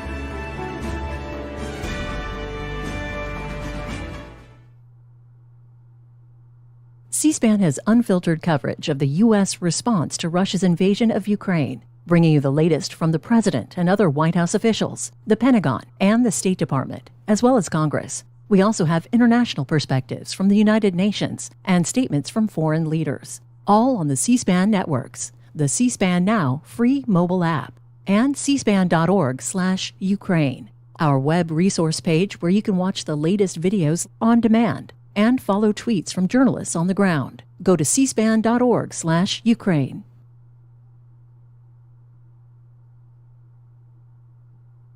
C-SPAN brings you an unfiltered view of government. Our newsletter, word for word, recaps the day for you, from the halls of Congress to daily press briefings to remarks from the President. Scan the QR code at the right bottom to sign up for this email and stay up to date on everything happening in Washington each day. Subscribe today using the QR code or visit cspan.org/connect to subscribe anytime. Up next, testimony from the Vice Chair of the Federal Reserve, Lael Brainerd, on the benefits and risks of digital currency in the U.S. banking system, including the impact on cybersecurity and financial inclusion. The House Financial Services Committee hearing is just over 2.5 hours. I now recognize myself for 5 minutes to give an opening statement. While cryptocurrencies have the potential to offer several efficiencies in the way that we send and receive money, the early stages of innovation in this realm are revealing the clear risk associated with some cryptocurrencies, including significant volatility and even so-called stablecoins that, despite their name, have been anything but a stable value. Earlier this month, we saw the dramatic collapse of Terra, which, according to one analysis firm, resulted in investors losing more than $40 billion in a product that was supposed to always return $1 for each dollar invested. CBDCs have the potential to harness the efficiency of cryptocurrencies while providing the security and stability of the US dollar, backed by full faith and credit of the federal government. As we explore the possibility of a US CBDC and the future of the global financial system, we must keep in mind that we may very well be in the midst of a new digital asset space race, with countries around the world competing to deploy digital versions of their own currencies. And America can't be left behind. The United States dollar has long been the global leader and reserve currency worldwide, and Americans reap enormous benefits from having their currency widely accepted across the globe. For example, a reserve currency means that the United States government's cost of financing is lower, which translates long-term into lower mortgage and credit card rates than consumers see in other countries. But it is not hard to imagine how another major economist's CBDC could chip away at the dollar's leadership status because of efficiencies that CBDCs could offer in making instantaneous and secure payments at lower cost.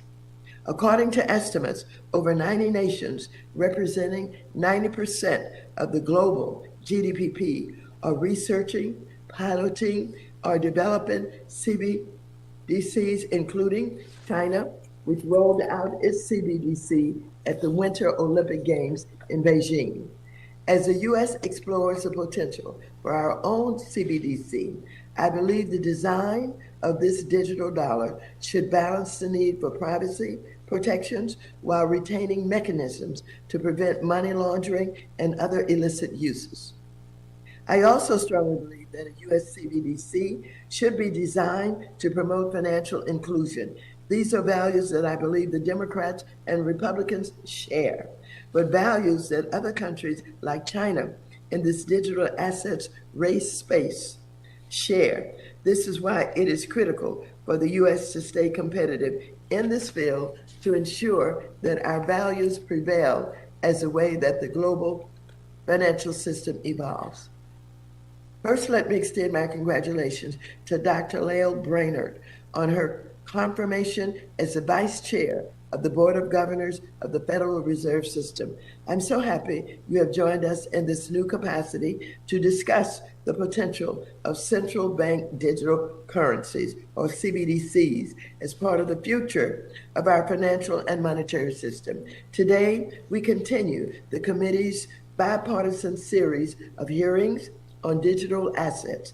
This hearing will allow us to examine and discuss the Fed's ongoing research on CBDCs and to learn how the Fed is working with other federal agencies as encouraged by the White House in its recent executive order on digital assets to ensure that the U.S. is properly regulating the cryptocurrency industry.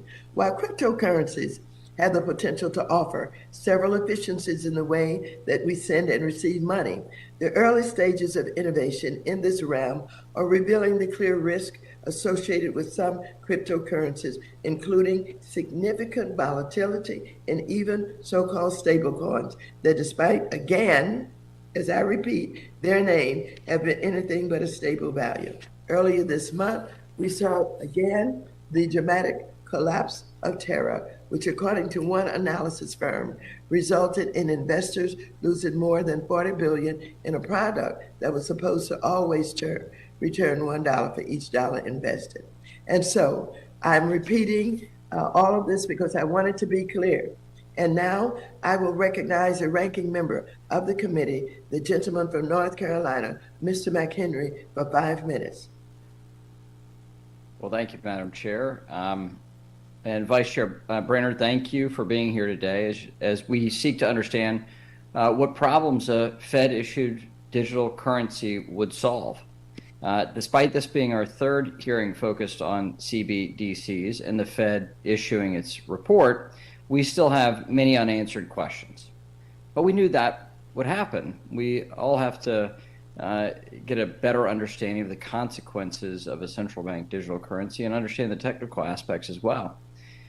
This is why prior to the reports released from the Fed, my Republican colleagues and I developed a set of principles to guide our evaluation of a U.S.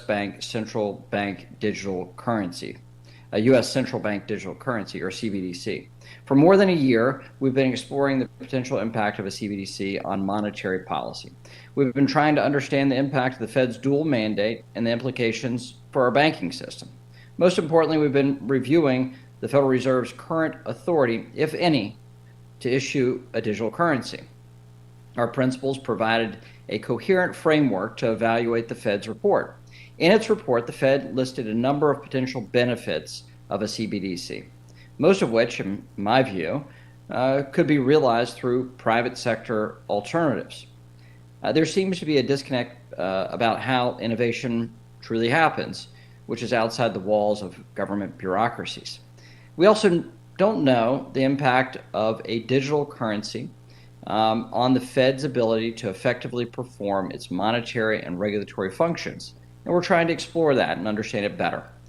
And no one has made a more compelling case on why we should expand, and let me restate that. And no one has made a compelling case on why we should expand the Fed's mandate into retail banking, or how a Fed-issued CBDC won't politicize the Fed. I understand that this issue is obviously in its exploratory phase. However, there is potential for significant harm to our financial system if we move forward without sorting through potential consequences. That's why last week, committee Republicans sent a letter to Chair Powell outlining exactly where the Federal Reserve should focus its next steps. Chair Powell has been outspoken in his view, stating, quote, "It's more important that we get it right," which means that we not only look at the potential benefits of a CBDC, but also the potential risks and recognize the important trade-offs that have to be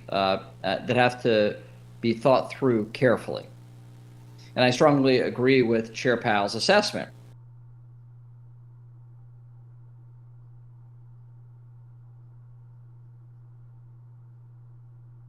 YouTube is amazing, but it can be a little overwhelming. At Zephyr, we make sense of YouTube for brands.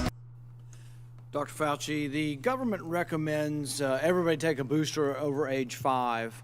Are you aware of any studies that show reduction in hospitalization or death for children who take a booster?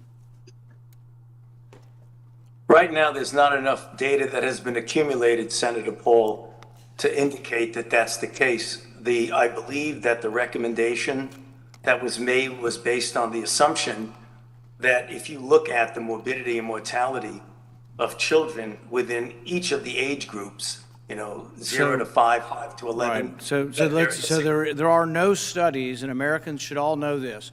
There are no studies on children showing a reduction in hospitalization or death with taking a booster. The only studies that were permitted, the only studies that were presented were antibody studies. So they say if we give you a booster, you make antibodies. Now, a lot of scientists would question whether or not that's proof of efficacy of a vaccine. If I give you 10, or if I give a patient 10 mRNA vaccines and they make protein each time, or they make antibody each time, is that proof that we should give 10 boosters, Dr. Fauci? No, I think that is somewhat of an absurd exaggeration. Well, that is the proof that you use. Your committees use that. That's the only proof you have to tell children to take a booster is that they make antibodies. So it's not an absurdity. You're already at like 5 boosters for people. You've had, 2 or 3 boosters. It's like, where is the proof? Now, I think there is probably some indication for older folks that have some risk factors. For younger folks, there's not. But here's the other thing. There are some risk factors for the vaccine. So the risk of myocarditis with a second dose for adolescent boys 12 to 24 is about 80 in a million. This is both from the CDC and from the Israeli study. It's also in the VAERS study, remarkably similar for boys, much higher from boys than girls and much higher than the background. The background's about 2 per million. So there is risk and there are risks, and you're telling everybody in America just blindly go out there because we made antibodies. So it is not an absurd corollary to say if you have 10. In fact, you probably make antibodies if you get 100 boosters, all right? That's not science, that's conjecture, and we should not be making public policy on it. So, Senator Paul, if I might respond to that, we just heard in his opening statement, Ranking Member Burr talk about his staff who went to Israel.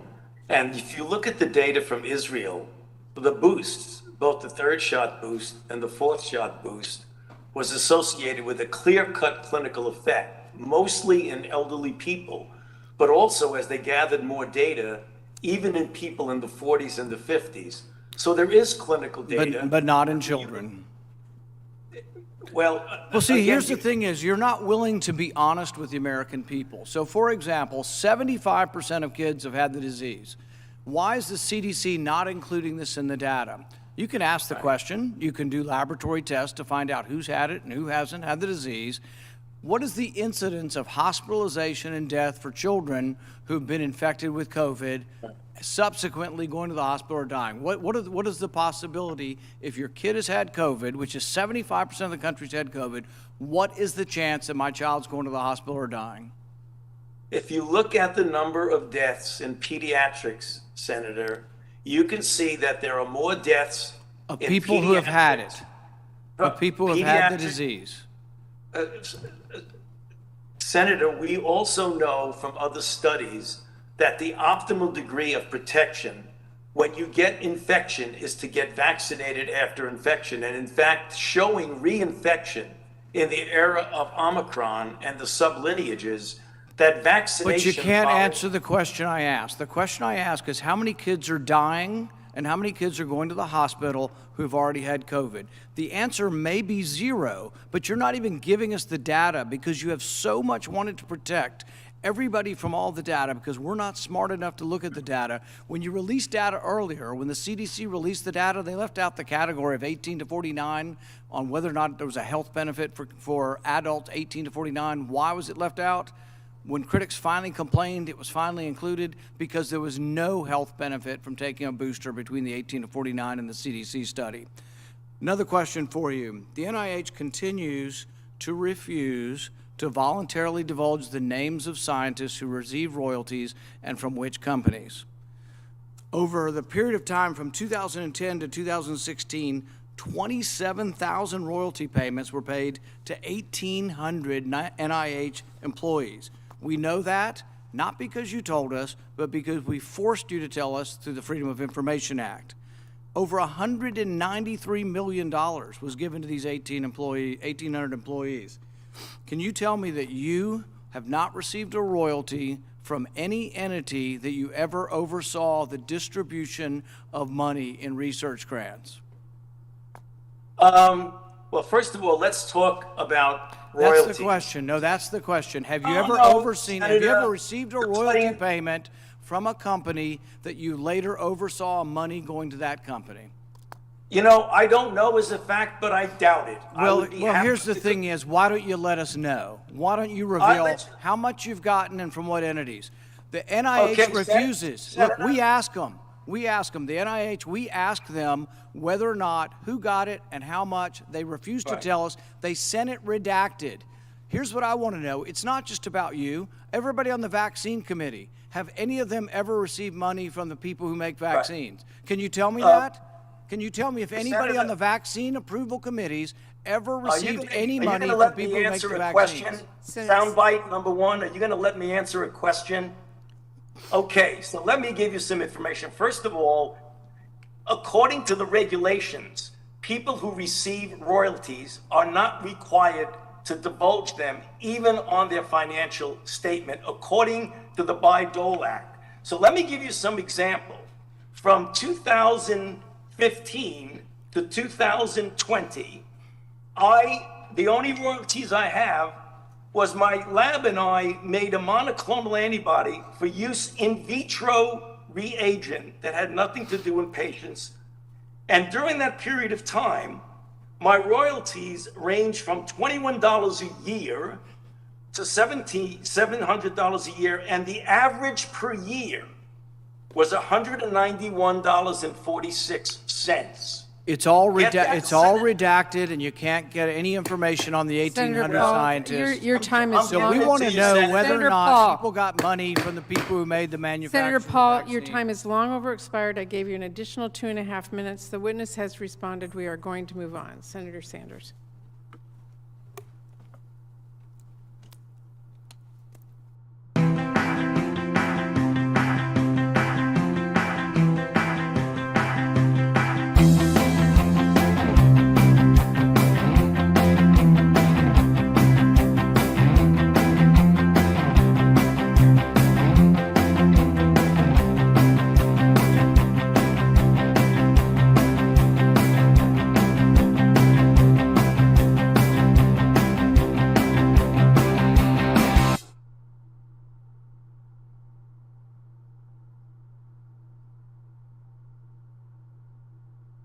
Representing his state's 31st district, he serves on the Appropriations and House Administrations Committees in addition to his work here. This hearing again expected to start in about 15 minutes or so, 1 p.m. Eastern. Live coverage here on C-SPAN 3.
And once again, we're live on Capitol Hill waiting for today's January 6th committee hearing to get underway.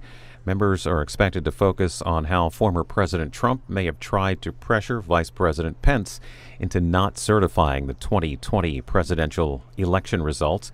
California Congressman Pete Aguilar will lead this hearing. 2 witnesses will testify at today's hearing. A reporter to have advised Vice President Pence that he didn't have the authority to disrupt the election. Those witnesses include former Mike Pence attorney Greg Jacob and retired Republican Judge Michael Luttig. We are expecting opening statements from committee chair and co-chair Benny Thompson and Liz Cheney. Congressman Aguilar expected to outline the case and then question to the witnesses. We want to let you know that the January 6th committee hearings and all C-SPAN programming brought to you as a public service by the cable industry and these television companies, including Dish Network, Comcast, and Charter Communications.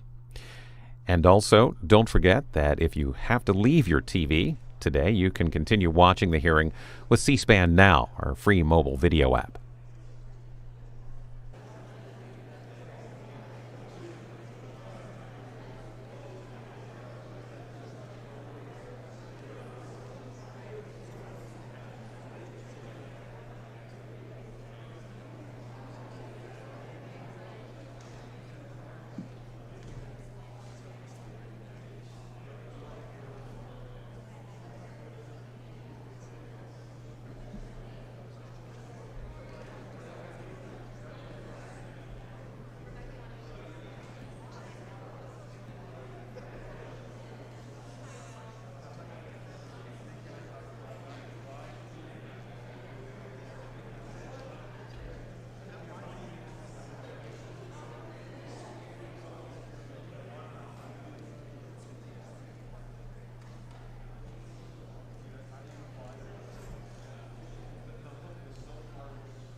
The Select Committee to investigate the January 6th attack on the United States Capitol will be in order.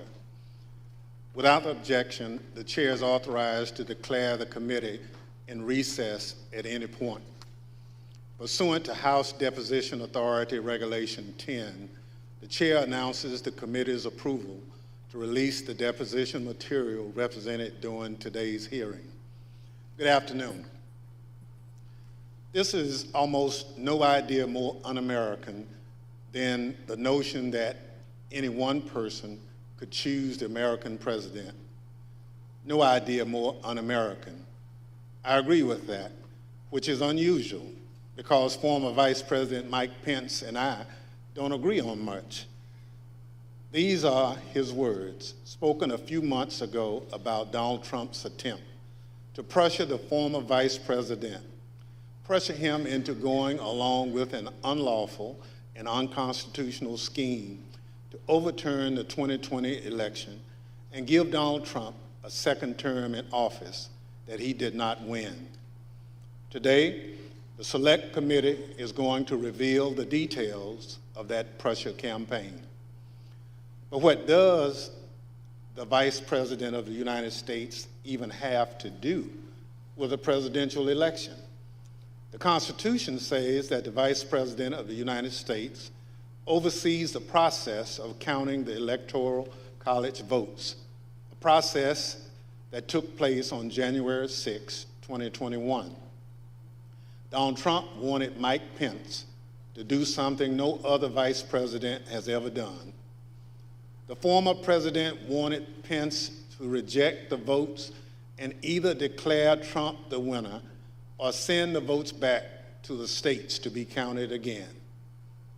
Mike Pence said no. He resisted the pressure. He knew it was illegal. He knew it was wrong. We are fortunate for Mr. Pence's courage on January 6th. Our democracy came dangerously close to catastrophe. That courage put him in tremendous danger. When Mike Pence made it clear that he wouldn't give in to Donald Trump's scheme, Donald Trump turned the mob on him, a mob that was chanting, "Hang Mike Pence," a mob that had built a hangman's gallows just outside the Capitol. Thanks in part to Mike Pence, our democracy withstood Donald Trump's scheme and the violence of January 6th. But the danger hasn't receded. Led by my colleague, Mr. Aguilar, today we'll lay out the facts for the American people. But first, I'll recognize my colleague from Wyoming, Ms. Cheney, for any opening statement she'd care to offer. Thank you very much, Mr. Chairman. Let me take just a few minutes today to put the topic of our hearing in broader context. In our last hearing, we heard unequivocal testimony that President Trump was told his election fraud allegations were complete nonsense. We heard this from members of the Trump campaign. We heard this from President Trump's campaign lawyers. We heard this from President Trump's former Attorney General, Bill Barr. We heard this from President Trump's former acting Attorney General, Jeff Rosen. And we heard this from President Trump's former acting Deputy Attorney General, Richard Donahue. We heard from members of President Trump's White House staff as well. Today, we're focusing on President Trump's relentless effort to pressure Mike Pence to refuse to count electoral votes on January 6th. Here again is how the former vice president phrased it in a speech before the Federalist Society, a group of conservative lawyers. This week, that President Trump said I had the right to overturn the election. But President Trump is wrong. I had no right to overturn the election. The presidency belongs to the American people and the American people alone. And frankly, there is no idea more un-American than the notion that any one person could choose the American president. What the president wanted the vice president to do was not just wrong, it was illegal and unconstitutional. We will hear many details in today's hearing, but please consider these 2 points. First, President Trump was told repeatedly that Mike Pence lacked the constitutional and legal authority to do what President Trump was demanding he do. This is testimony from Mark Short, the Vice President's Chief of Staff, who served in the Trump administration in multiple positions over 4 years. But just to pick up on that, Mr. Short, was it your impression that the Vice President had directly conveyed his position on these issues to the President, not just to the world through a Dear Colleague letter, but directly to President Trump? Many times. And had been consistent in conveying his position to the President? Very consistent. Okay. But President Trump plotted with a lawyer named John Eastman to pressure Pence to do so anyway. As the federal court has explained, quote, based on the evidence, the court finds that it is more likely than not that President Trump and Dr. Eastman dishonestly conspired to obstruct the joint session of Congress on January 6, 2021. What exactly did President Trump know? When exactly did President Trump know that it would be illegal for Mike Pence to refuse to count electoral votes? Here is one sample of testimony given by one of the witnesses before us today, the Vice President's General Counsel. Did John Eastman ever admit, as far as you know, in front of the President, that his proposal would violate the Electoral Count Act? I believe he did on the 4th. That was January 4th, 2 days before the attack on Congress. A second point, please listen to testimony today about all of the ways that President Trump attempted to pressure Vice President Pence, including Donald Trump's tweet at 2:24 p.m. condemning Vice President Mike Pence when President Trump already knew a violent riot was underway at the Capitol. In future hearings, you will hear from witnesses who were present inside the White House, who were present inside the West Wing on that day. But today we focus on the earnest efforts of Mike Pence, who was determined to abide by his oath of office. As Vice President Pence prepared a statement on January 5th and 6th, explaining that he could not illegally refuse to count electoral votes, he said this to his staff. I mean, the Vice President had said, this may be the most important thing I ever say. And this meaning the statement? The statement. And he really wanted to make sure that it was just so. You will hear today that President Trump's White House counsel believed that the Vice President did exactly the right thing on January 6th, as did others in the White House, as did Fox News host Sean Hannity. Vice President Pence understood that his oath of office was more important than his loyalty to Donald Trump. He did his duty. President Trump unequivocally did not. Thank you, Mr. Chairman. I yield back. Without objection, I recognize the gentleman from California, Mr. Aguilar, for an opening statement. Thank you, Mr. Chairman. Today, we intend to show the American people that January 6th was not an isolated incident. In the weeks culminating before, it was a legal scheme and deception. We've already learned that President Trump knew he lost the 2020 election. Shortly after, he began to look for a way to circumvent our country's most fundamental civic tradition, the peaceful transfer of power. The president latched on to a dangerous theory and would not let go because he was convinced it would keep him in office. We witnessed firsthand what happened when the President of the United States weaponized this theory. The Capitol was overrun, police officers lost their lives, and the Vice President was taken to a secure location because his safety was in jeopardy. Let's take a look at the effect of Donald Trump's words and actions. I want to warn our audience that the video contains explicit content. Mike Pence is going to have to come through for us, and if he doesn't, that will be a sad day for our country. And Mike Pence, I hope you're going to stand up for the good of our Constitution and for the good of our country. And if you're not, I'm going to be very disappointed in you, I will tell you right now. I'm telling you what, I'm hearing the Pence just caved. No. Is that true? I'm hearing reports that Pence caved. No I'm way. telling you, if Pence caved, we're gonna drag motherfuckers through the streets. You fucking politicians are gonna get fucking drugged through the streets. Yeah. I guess the hope is that there's such a show of force here that Pence will decide to do the right thing, according to Trump. Bring out Pence! Bring out Pence! Bring out Pence!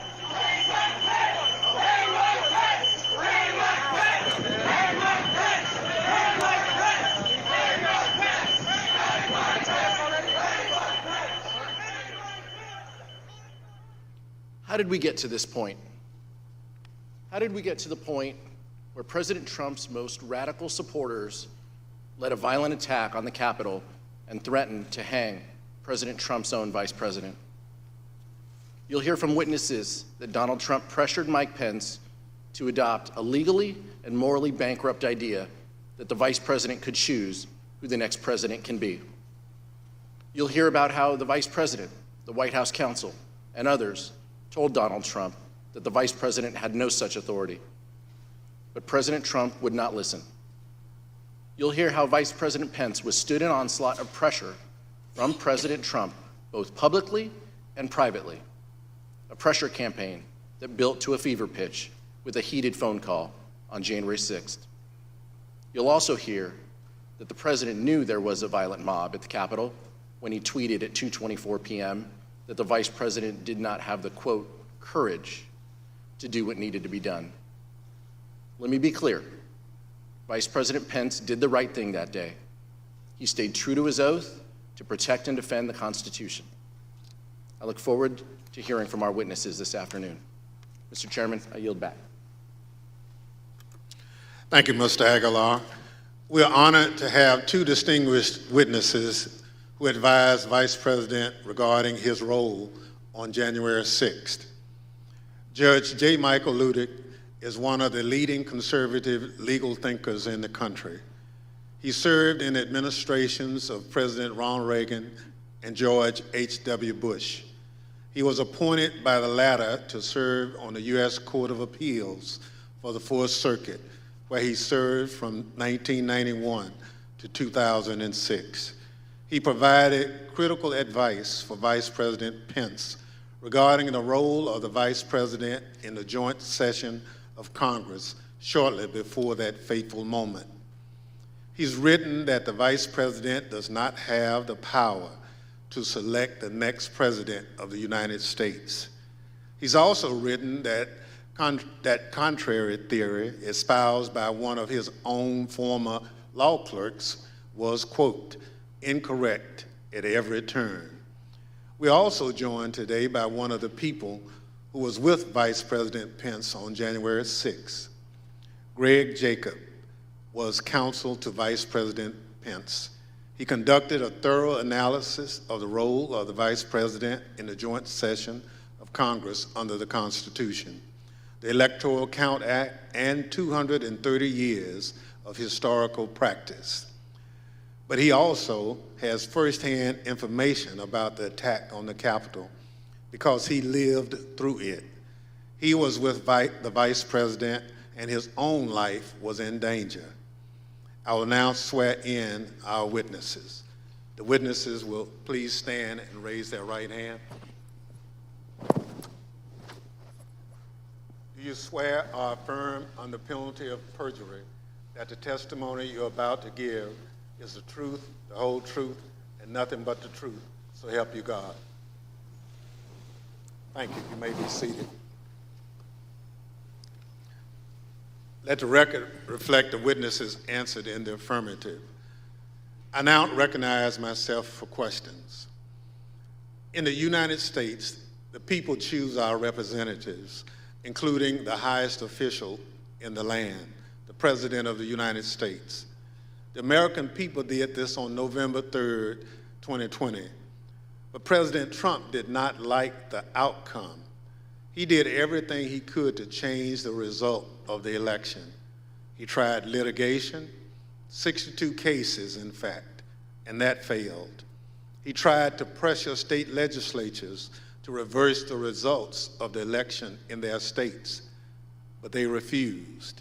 He tried to enlist the Department of Justice in his efforts to overturn election results, but officials leading the department refused to comply. So eventually, he latched on to a completely nonsensical and anti-democratic theory that one man, his own vice president, could determine the outcome of the election. He wanted the vice president to unilaterally select the president. This theory that the vice president could unilaterally select the president runs completely contrary to our Constitution, our laws, and the entirety of our American experience. But that didn't matter to President Trump. I would now like to explore how President Trump came to latch on to this ridiculous legal theory that the vice president can select the president of the United States. Mr. Jacob, how did this theory first come to your attention?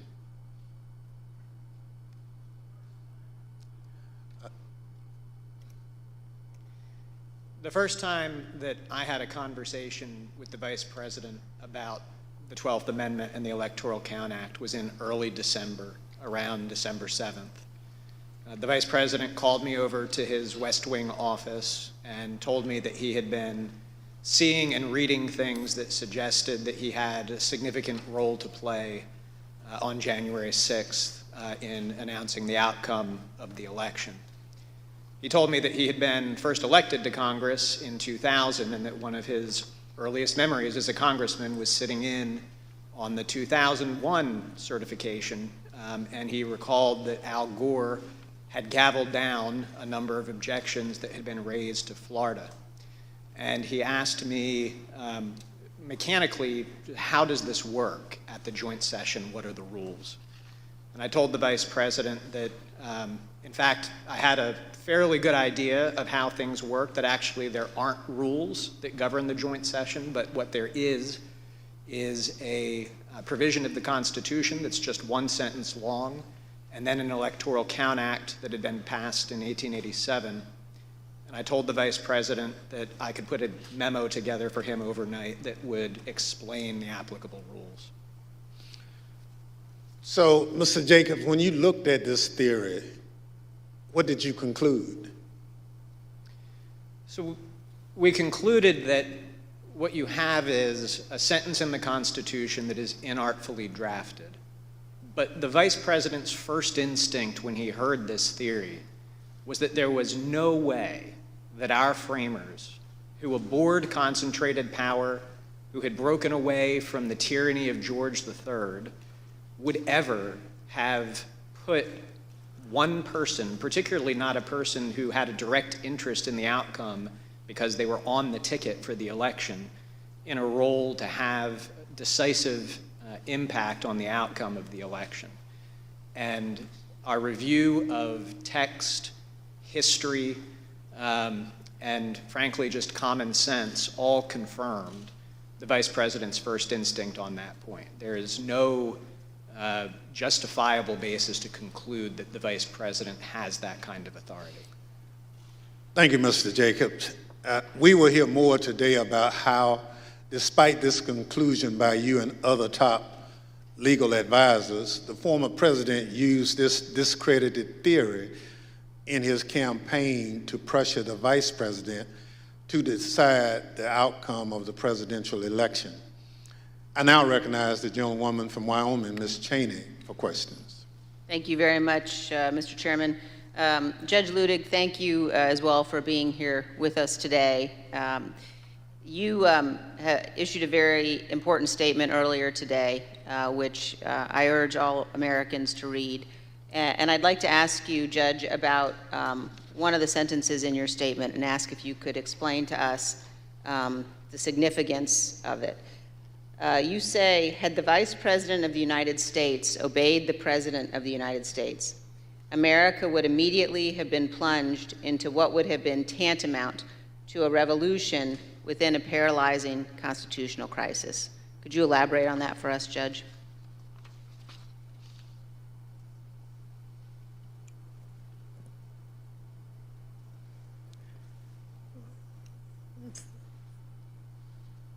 Thank you, Madam Vice Chairman.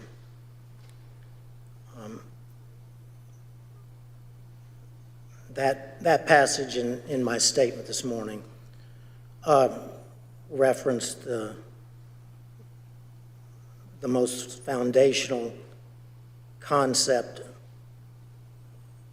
in America, which is the rule of law. Thus, as I interpret your question, you were asking about that foundational truth of these United States, which we call America.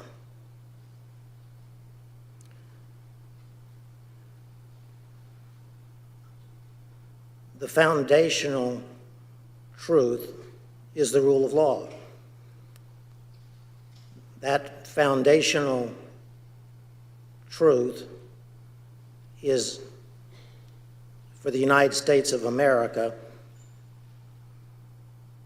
the profound truth. But it's not merely the profound truth for the United States. It's also the simple truth, the simple foundational truth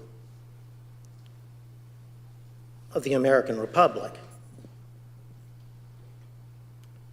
Thus,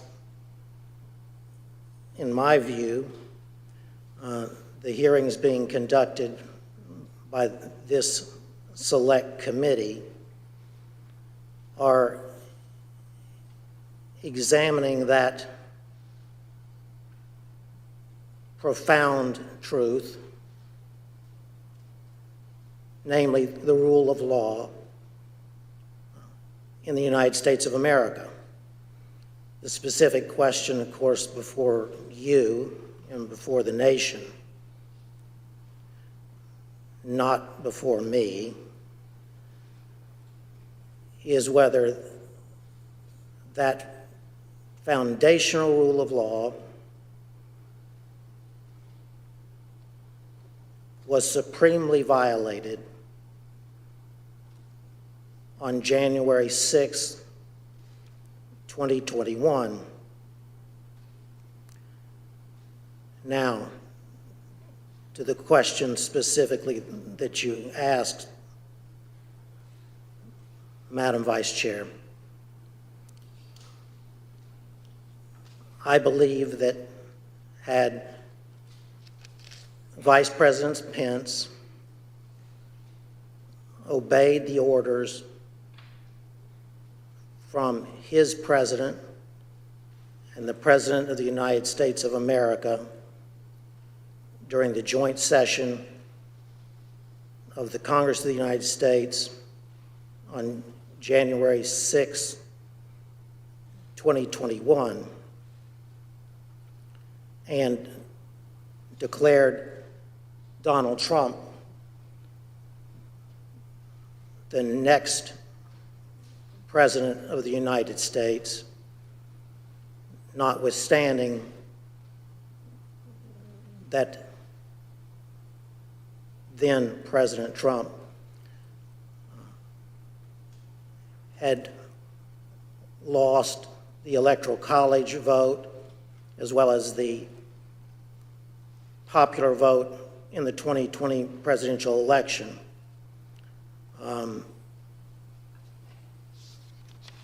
That declaration of Donald Trump as the next president would have plunged America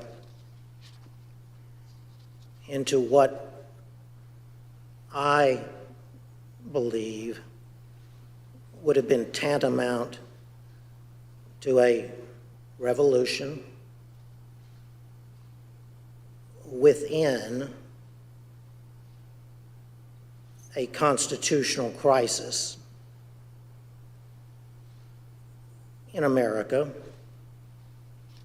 which in my view, and I'm only one man, would have been the first constitutional crisis since the founding of the Republic.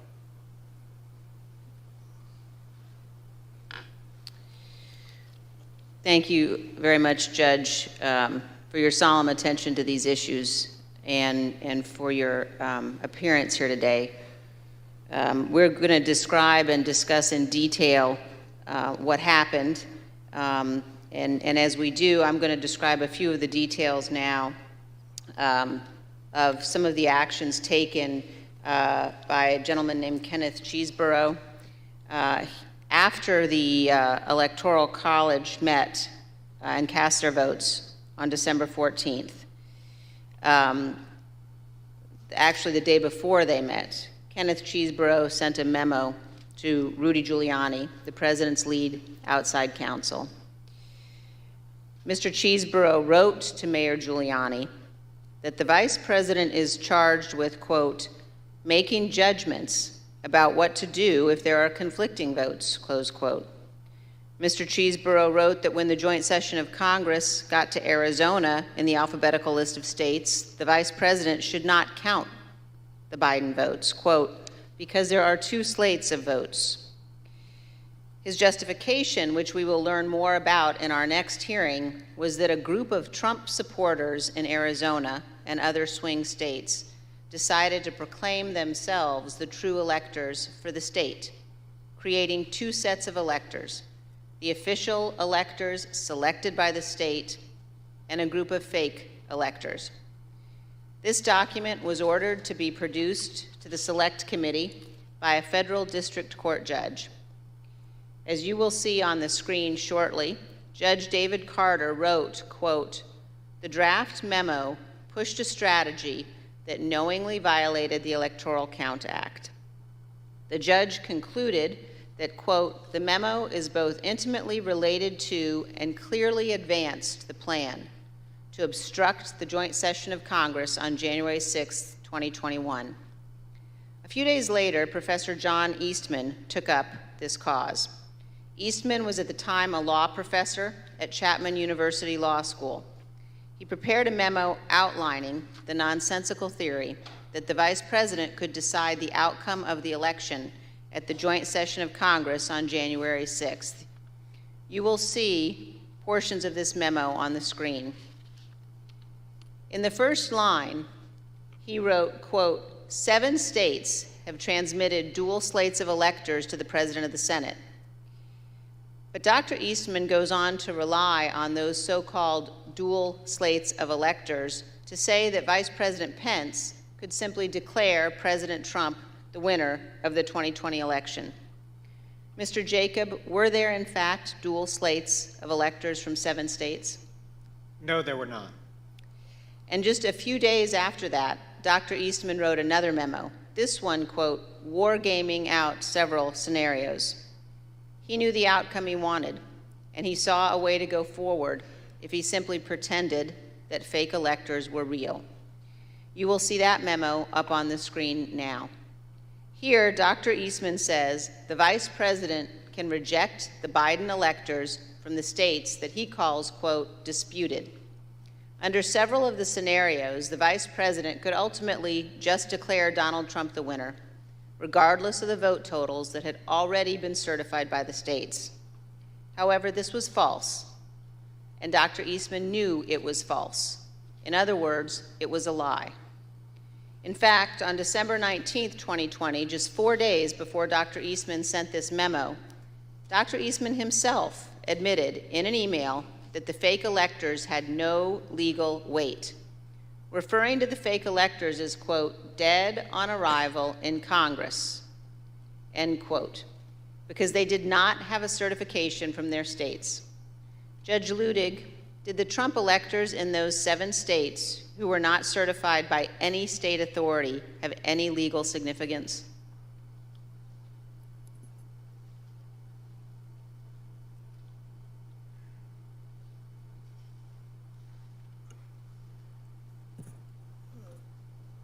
Congresswoman, there was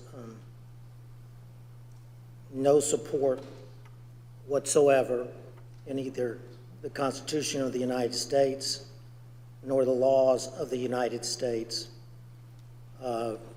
for the Vice President, frankly, ever to count alternative electoral slates from the states that had not been officially certified by the designated state official in the Electoral Count Act of 1887. I did notice in the passage from Mr. Eastman's memorandum, and I took a note on it, and correct me if I'm wrong, but he said in that passage that there was both legal authority as well as historical precedent. I do know what Mr. Eastman was referring to when he said that there was historical precedent for doing so. He was incorrect. There was no historical precedent from the beginning of the founding in 1789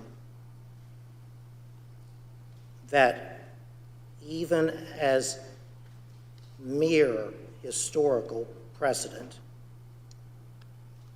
as distinguished from legal precedent, would support the possibility of the Vice President of the United States quote, counting alternative electoral slates that had not been officially certified to the Congress pursuant to the Electoral Count Act of 1887. I would be glad to explain that historical precedent if the committee wanted, but it would be a digression. Thank you very much, Judge. I know my colleagues will be pursuing that issue in more depth, and now I'd like to yield back, Mr. Chairman. Thank you very much.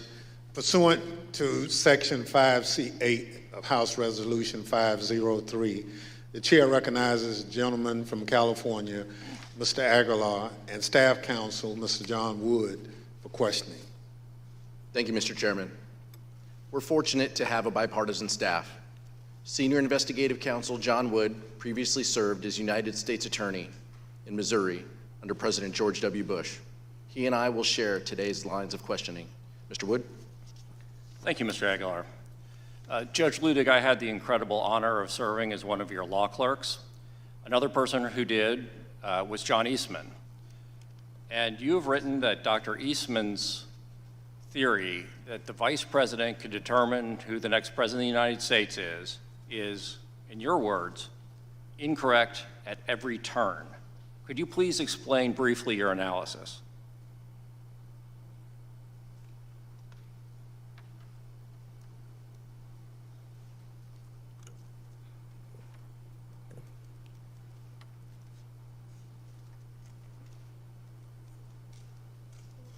It was my honor, Mr. Wood, to have you serve as my law clerk.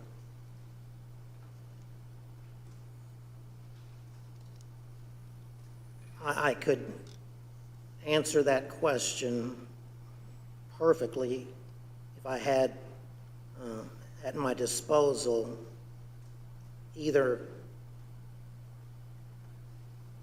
Mr. Eastman's tweet or my own analytical tweet of September 21st, but I don't. But that said, let me try to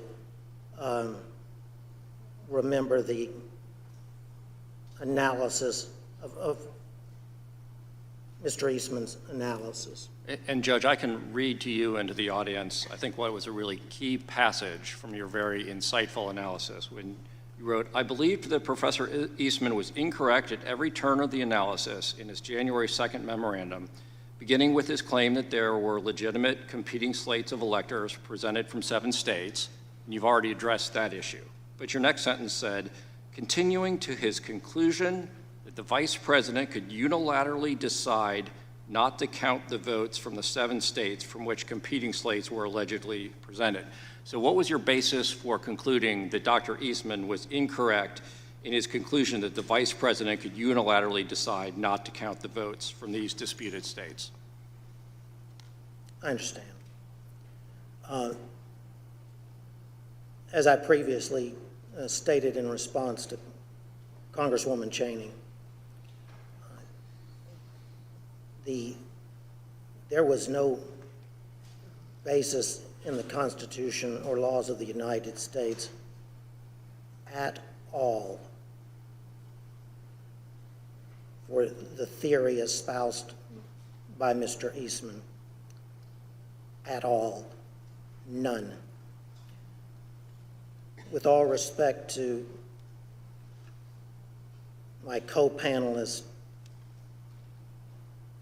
he said, I believe in partial response to one of the Select Committee's questions, that the single sentence in the 12th Amendment was, he thought, inartfully written. That single sentence is not inartfully written. It was pristine clear that the President of the Senate on January 6th, the incumbent Vice President of the United States, had little substantive constitutional authority, if any, at all. The 12th Amendment, the single sentence that Mr. Jacob refers to, says in substance that following the transmission of the certificates to the Congress of the United States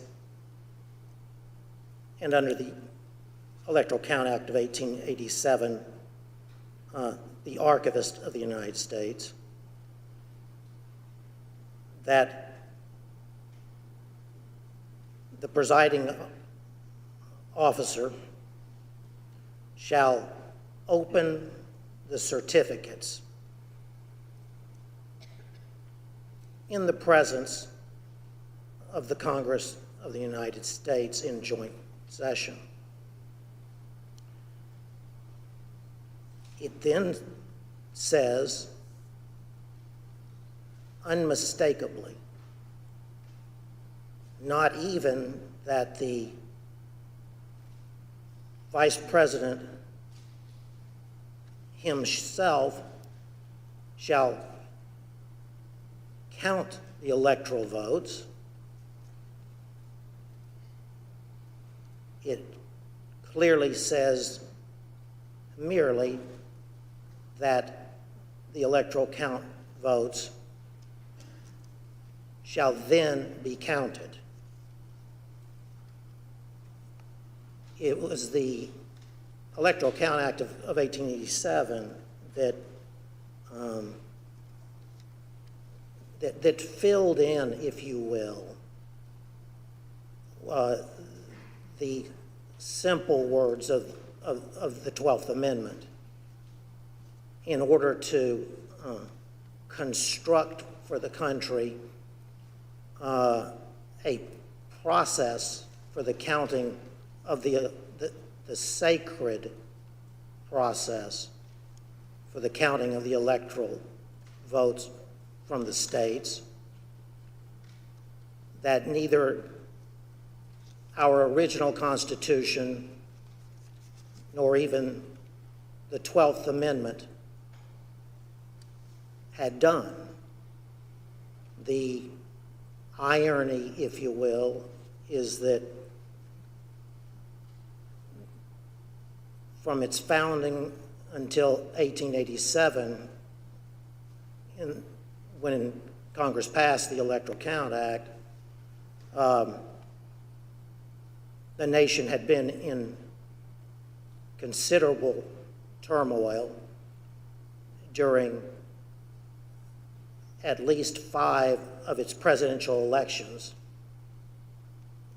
beginning as soon thereafter from the founding as 1800. So it wasn't for almost 100 years later until the Electoral Count Act was passed. So that's why, in my view, that piece of legislation is not only a work in progress for the country, but at this moment in history, an important work in progress that needs to take place. That was long-winded, I understand. Well, Judge Ludig, at the risk of oversimplifying for the non-lawyers who are watching, is it fair to say that the 12th Amendment basically says 2 things happen? The Vice President opens the certificates and the electoral votes are counted. Is it that straightforward?